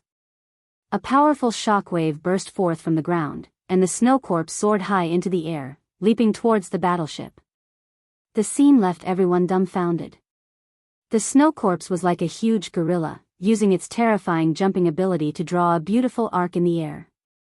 Boom, boom, boom. The snow corpses landed abruptly, and everyone could feel their feet trembling. The battleships were like pieces of wood, crushed by the snow corpses. The other battleships were then used by the snow corpses to play with. The huge battleship was like a child's toy to the snow corpses. Mu Ran gulped and finally admitted a cruel fact. The emperor was not bragging. What he said was the truth. Today, all 300,000 people are going to die here. Light of world, lock! Fong Meiying shouted, and a rope condensed in her hand and flew towards the snow corpse. The purple rope instantly wrapped around the snow corpse and tied it tightly. It was commonly known as Asian binding. Mu ran. Bring everyone and retreat. Fong Meiying shouted. She channeled all of her do qi into the snow corpse and firmly tied it up. The snow corpse that was tied up seemed to be very angry. Its body seemed to have become a lot bigger, and one could even see its muscles expanding. Hearing her master's words, Mu Ran immediately arranged for everyone to retreat.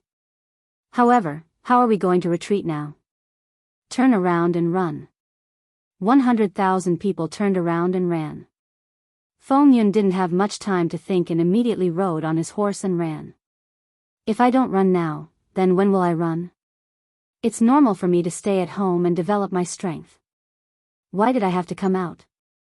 Isn't it better to hide in the palace and develop my strength? Wouldn't it be better to wait until all the generals are selected before coming out? I am really stupid. However, after running for a few hundred meters, everyone suddenly fell down, seemed to have bumped into something. One of the disciples who fell down touched onto the ground confusedly. Although he couldn't see anything, it was very obvious that he touched onto something.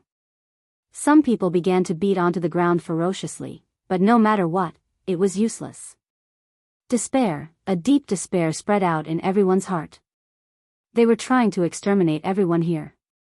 Turning around and looking at that enormous snow corpse, Elder Fong is unable to hold on for much longer. That purple rope seems to be about to break. If we don't run out, everyone is going to die. My emperor gave you all a chance to live. It is you all who did not cherish it. Today, the blood of 300,000 people will be sprinkled onto this land. There will be no mercy. Serena's words drifted into everyone's ears. After the remaining 100,000 disciples heard what Serena said, they began to beg bitterly. I am also obeying the emperor's orders. I don't have the intention to go against you. I beg Wushu Empire to spare my lives. Mu Ran, who was within the group, was a bit dazed. She didn't know what to do. The emperor had already said these words to me. Why didn't they listen to me and insist on letting everyone die here? Why? Fong Meiying looked towards the blood sisters on the city wall. It seems like she is planning to capture the leader first, and that snow corpse is about to break free. Roar! Before the snow corpse finished speaking, the snow corpse roared furiously, and the purple rope on its body instantly broke apart, transforming into stars and disappeared. The snow corpse glared angrily at Fong Meiying, who was in midair, and the muscles on its body squirmed. Then, the snow corpse shot out explosively. Its speed was so fast that it made one speechless. And Fong Meiying did the same as well. She slashed towards the blood sisters with her sharp sword.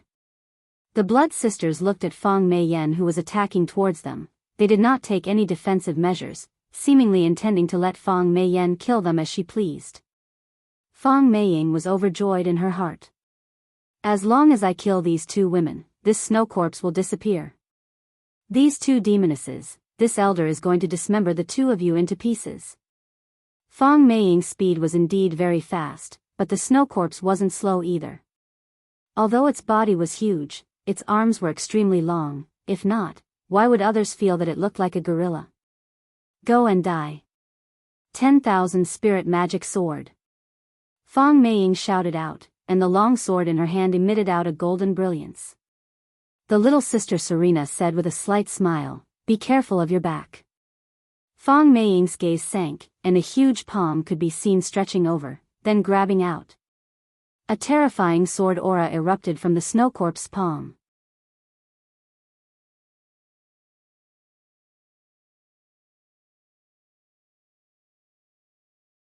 Chapter 785. Roar. The snow corpse grabbed the spoils of war in its hand and patted its chest with its left hand, as if it was showing off. The remaining 100,000 people saw that their elder had been captured by the snow corpses, with only his head sticking out of the snow corpse's hands. The snow corpses leaped up into the air. Boom! He landed a short distance away from the 100,000 cold sky sect disciples. Everyone was frightened silly and did not dare to move. Now that even a Do Huang elder had been captured, what use did they, as Doja, have? The snow corpse slowly stretched out its right hand, and everyone could see Elder Fang's painful expression. The fear in their hearts reached a peak, and some of the timid ones were so scared that they sat on the ground. Master! Mu Ran shouted, and her small body seemed to want to go and save the elder, but Sun Konghong who was at the side pulled her back. Sun Konghong! Let go of me. Although Master just hit me, Master was good to me in the past, how can I watch Master die in front of me? Sun Konghong directly hugged Mu Ran, not letting her do anything. No matter how Mu Ran patted, Sun Konghong didn't let go. The snow corpse gradually tightened its right hand, and everyone could hear the clenching sound coming from the huge palm, as well as Elder Fang's painful cry. Is this terrifying snow corpse trying to pinch a Do Huang to death? Feng Yun who was not far away was already scared. That's a Do Huang. You actually pinched him to death. Right now, Fang Meiying could feel that her body was being squeezed together, and her internal organs were all heavily injured. Puff! As the snow corpse tightened its grip, Fang Meiying spat out a blood mist. Everyone was scared. It really pinched a Do Huang to death. What kind of empire is this? It's even crueler than a sect. The snow corpse loosened its right hand, and Fang Meiying's body fell onto the ground, and she no longer looked like a human. Roar, roar, roar. The snow corpse beat its chest with both of its fists, let out a berserk roar, and started trampling mercilessly. There wasn't the slightest bit of mercy. Sun Konghong hurriedly carried Mu Ran and dodged. It seemed dangerous, but actually it wasn't dangerous at all. Under this merciless trampling, 100,000 disciples were instantly killed, and only Feng Yun was left in Guda Principality. Ding Wenba and Xia Yu couldn't escape at all, and they were all trampled to death. Enough. Enough. Don't kill anymore. Mu Ran cried miserably in Sun Konghong's arms. However, as Mu Ran spoke, the snow corpses actually stopped. Only a few hundred of the 100,000 were left. Everyone looked at the snow corpses that stopped moving, and all of them were very puzzled. The snow corpse could be seen lowering its head and taking a look at everyone, then turning around and walking away. In the process of walking away, the snow corpse's body began to melt, and in the end, it turned into ordinary snow and fell onto the ground. Feng Yun went into a daze for a moment, then stretched out his hand and touched the invisible wall. Upon discovering that he could pass through the invisible wall, Feng Yun did not even think much and immediately broke into a run, and when the remaining disciples saw that Feng Yun was actually able to run out, they immediately didn't think of anything else and hurriedly ran away. However, Mu Ran wasn't in a hurry to run. Instead, she walked to the side of Fang Meiying's corpse and decided to bring her master's corpse back. After taking one last deep look at Voidless Empire, she walked in the direction of Tianliang's sect while Sun Konghong followed behind Mu Ran. When is this protection mission going to end? Your Honor, at least say a deadline, don't go on like this. The vampire sisters on the city wall pursed their lips and disappeared from the top of the city wall, appearing in the palace. The two bowed respectfully and said, reporting to Your Honor, everything is done. Yihua nodded his head, spread this news out. It is about time for Northern Yang to know about Voidless Empire. Yes. The two sisters received the order and left. Yihua took a deep breath. This north of Kangluo continent is a bit interesting. It seems to be more interesting than the south. However, Qingye and Donghuang Baiji seem to not be planning to share this moment of happiness with me. Yihua came to the children's palace, and in the garden, he saw Qingye and Donghuang Baiji playing with the children. When the two of them saw Yihua, the happy smiles on their faces instantly disappeared. Yihua was also helpless. The speed at which the two of you change your expressions is a bit too fast. Daddy! The four little fellows shouted out. Yihua nodded his head, then walked forward and sat beside his wives. However, Qingye and Donghuang Baiji didn't pay attention to Yihua, not even taking a look at Yihua. Yihua stretched out his hand, seemingly wanting to hold on to Qingye's hand. However, before he even managed to touch Qingye's hand, Qingye had already hidden away. Qingye even stood up and changed to another seat, distancing herself from Yihua. When the children saw this scene, they were also helpless. Daddy, we are willing to accept the mission, but Mom is very angry, you have to coax her. Towards this situation, Yihua did not get angry. It was also reasonable for them to be angry. Just now, people came from outside the door. Gouda Principality and Tianyang sect, a total of 300,000 people. Yihua said lightly.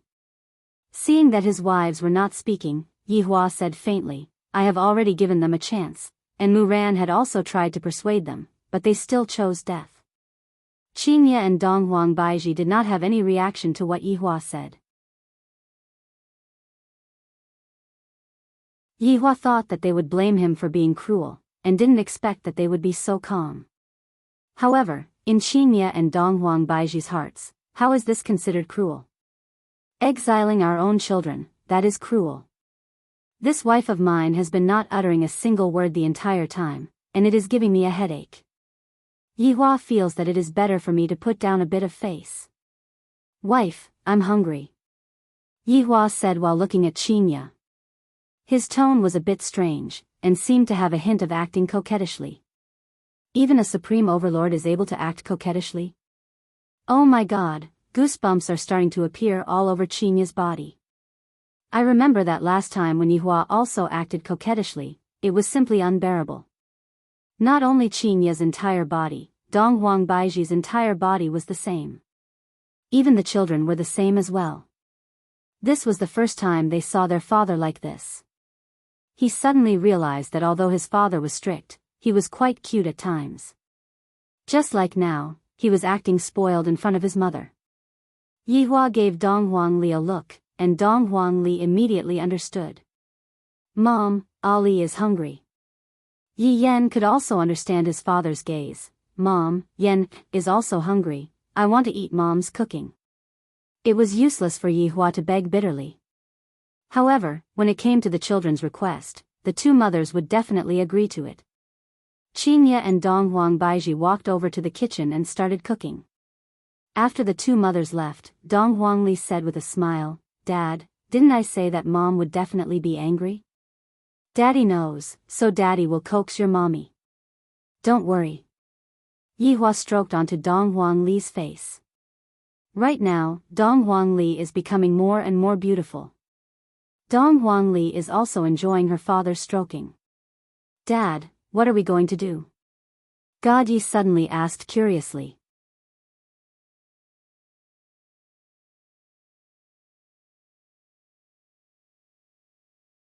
Chapter 786. After all, Donghuang Li and Gadi were blood-related siblings, and Yi Yan and Yi Lu were the same as well. However, the two of them were unable to play with each other every day.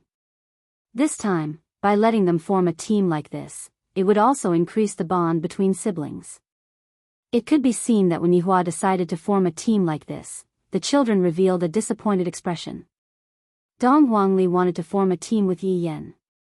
After all, these two little fellows would be able to play with each other, and right now, Dong Huangli knew that she would have to bring along her ice-cube little brother God Yi. Yi Yan was the same as well. He wanted to play with his big sister, but his little sister was a cold goddess, and they were not even on the same topic.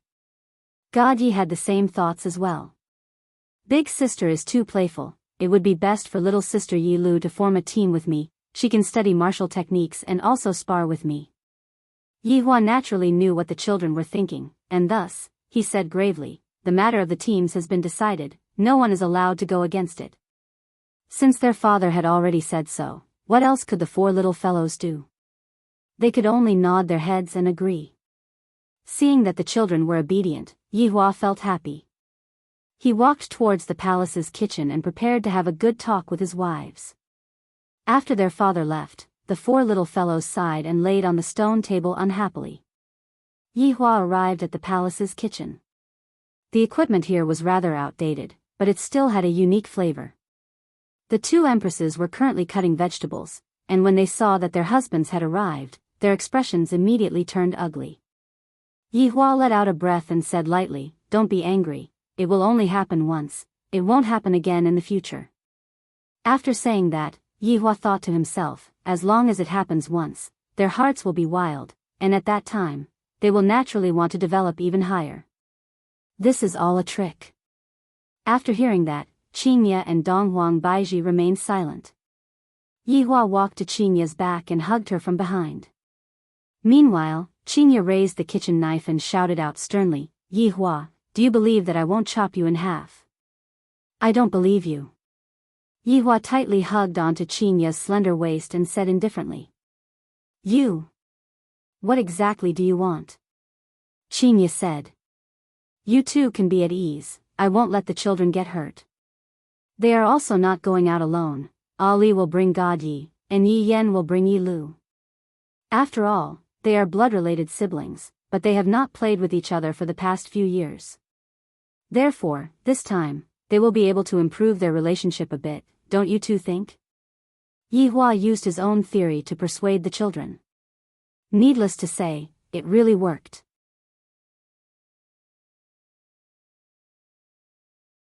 Both Qingye and Donghuang Baiji felt that they were blood-related siblings, but they weren't that close to each other. After all, their personalities were different. Yihua let go of Qingye and placed Donghuang Baiji into his embrace, then said tenderly, "Baiji, am I right? What right and wrong? In any case, it isn't good for you to take the children away from us." Donghuang Baiji said tenderly. However, from her tone, Yihua could tell that she wasn't that angry anymore. Yihua stretched out his hand and embraced Qingye into his embrace as well, then said warmly, all right, this is all for my own good. Just promise me this time, alright? In the future, whatever you guys say will be the law. I guarantee that I will not go against it, how about it?" To Qingye and Donghuang Baiji, this benefit is rather tempting. After all, Yihua often doesn't listen to me. If we are able to obtain an obedient Yihua this time, it would be pretty good. Besides, this time he was determined to send the children away, no matter how she begged, it was useless. It was better to take more benefits and train her husband well. Really? Qingye had a look of disbelief on her face. Donghuang Baiji also had a look of disbelief on her face. You are a supreme overlord. If you were to listen to your wife's words, how embarrassing would that be? Yihua laughed lightly. When have I ever lied to you too? Furthermore, what's wrong with me listening to my wife's words? If anyone dares to make irresponsible remarks about me, I will destroy that person. What you mean is that you will listen to us in the future? Qingye asked curiously. Yihua nodded his head, that's right. Donghuang Baiji asked closely, everything, including your revenge plan? That's right. Yihua had put in a lot of effort. Children, for the sake of your future, your father has sacrificed a lot. Qingye suddenly held onto Yihua's face. It just so happens that I need you to do something for me, and I can see if you are really obedient or not. Heh, Qingye, you are my empress. Not to mention one thing, I am willing to do even 10,000 things for you. Chinya said petulantly, don't speak so fast, listen to me first. Alright, as long as you two can let the children leave peacefully, I am willing to do anything. Chinya took a look at Dong Huang Baiji, and Dong Huang Baiji silently nodded her head. Yihua slightly wrinkled his brows, and a bad feeling emerged from the bottom of his heart. Chinya could be seen saying seriously, if you marry Yutong, I will believe you. Yihua, F***K. I only have that little bit of excitement from having an affair, and you two want to exploit me too? This is too cruel. No. You want to test me again? These two wives of yours are really bad, to actually use this kind of method. I nearly fell for your tricks. I say, Chinya, is there any meaning in doing this? Yutong is my sister-in-law. What you are doing is trampling on the bottom line of morality. After Yihua finished speaking, he felt that it was a bit weird. It seems like I am having a great time having an affair. Dong Huang Baiji snorted coldly, you still dare to say that you are obedient. Look, the first request you make is already disobedient. Yihua, I knew that you are a swindler. Chinya, don't bother about him. In the future, don't bother about him anymore. Humph. Chinya snorted coldly, then continued cooking. Yihua had a look of, you can scram now, don't come and bother us. In actuality, Yihua and Qin Yutong had discussed about this problem before. Rather than being exposed, it would be better to do it secretly. Using Qin Yutong's words, it was very exciting. As long as I am together with Qin Yutong, my heart would beat faster, and I would be afraid that my big sister would suddenly kill me. However, Yihua was the same as well. Other than having an affair with Qin Yutong, there seemed to be nothing else that could make me so nervous. If I were to really agree to it, then this excitement would be gone, and there would be nothing else in the world that could make me so nervous and restless. Chinya, change your request, I can agree to anything you want. Yihua said gravely. I have already promised my sister-in-law that I will always be in this state, so how can I be a person who goes back on his words? Chinya said faintly, I only have this one little sister, I can't bear to part with her, and I can't let you take advantage of her. If that's the case, then there is nothing to talk about, you are not even thinking for my sake. F***K. In the past, when we were together, when I wanted to do something to your little sister, you would throw a tantrum in every possible way. Now, look at it, you want to send Yutong to my bed, but have you ever considered my feelings? I don't want to lose the only feeling of nervousness that I have. Chinya, change your request, anything is fine. Yihua felt that he had to choose between the child and Yutong. Chinya placed down the kitchen knife, then looked at her husband and said, I will only be at ease if Yutong is with you. In any case, you have spanked her butt. You're tuning into the Journey of the Soul YouTube channel. Don't forget to subscribe and join us on this journey to catch the most captivating stories.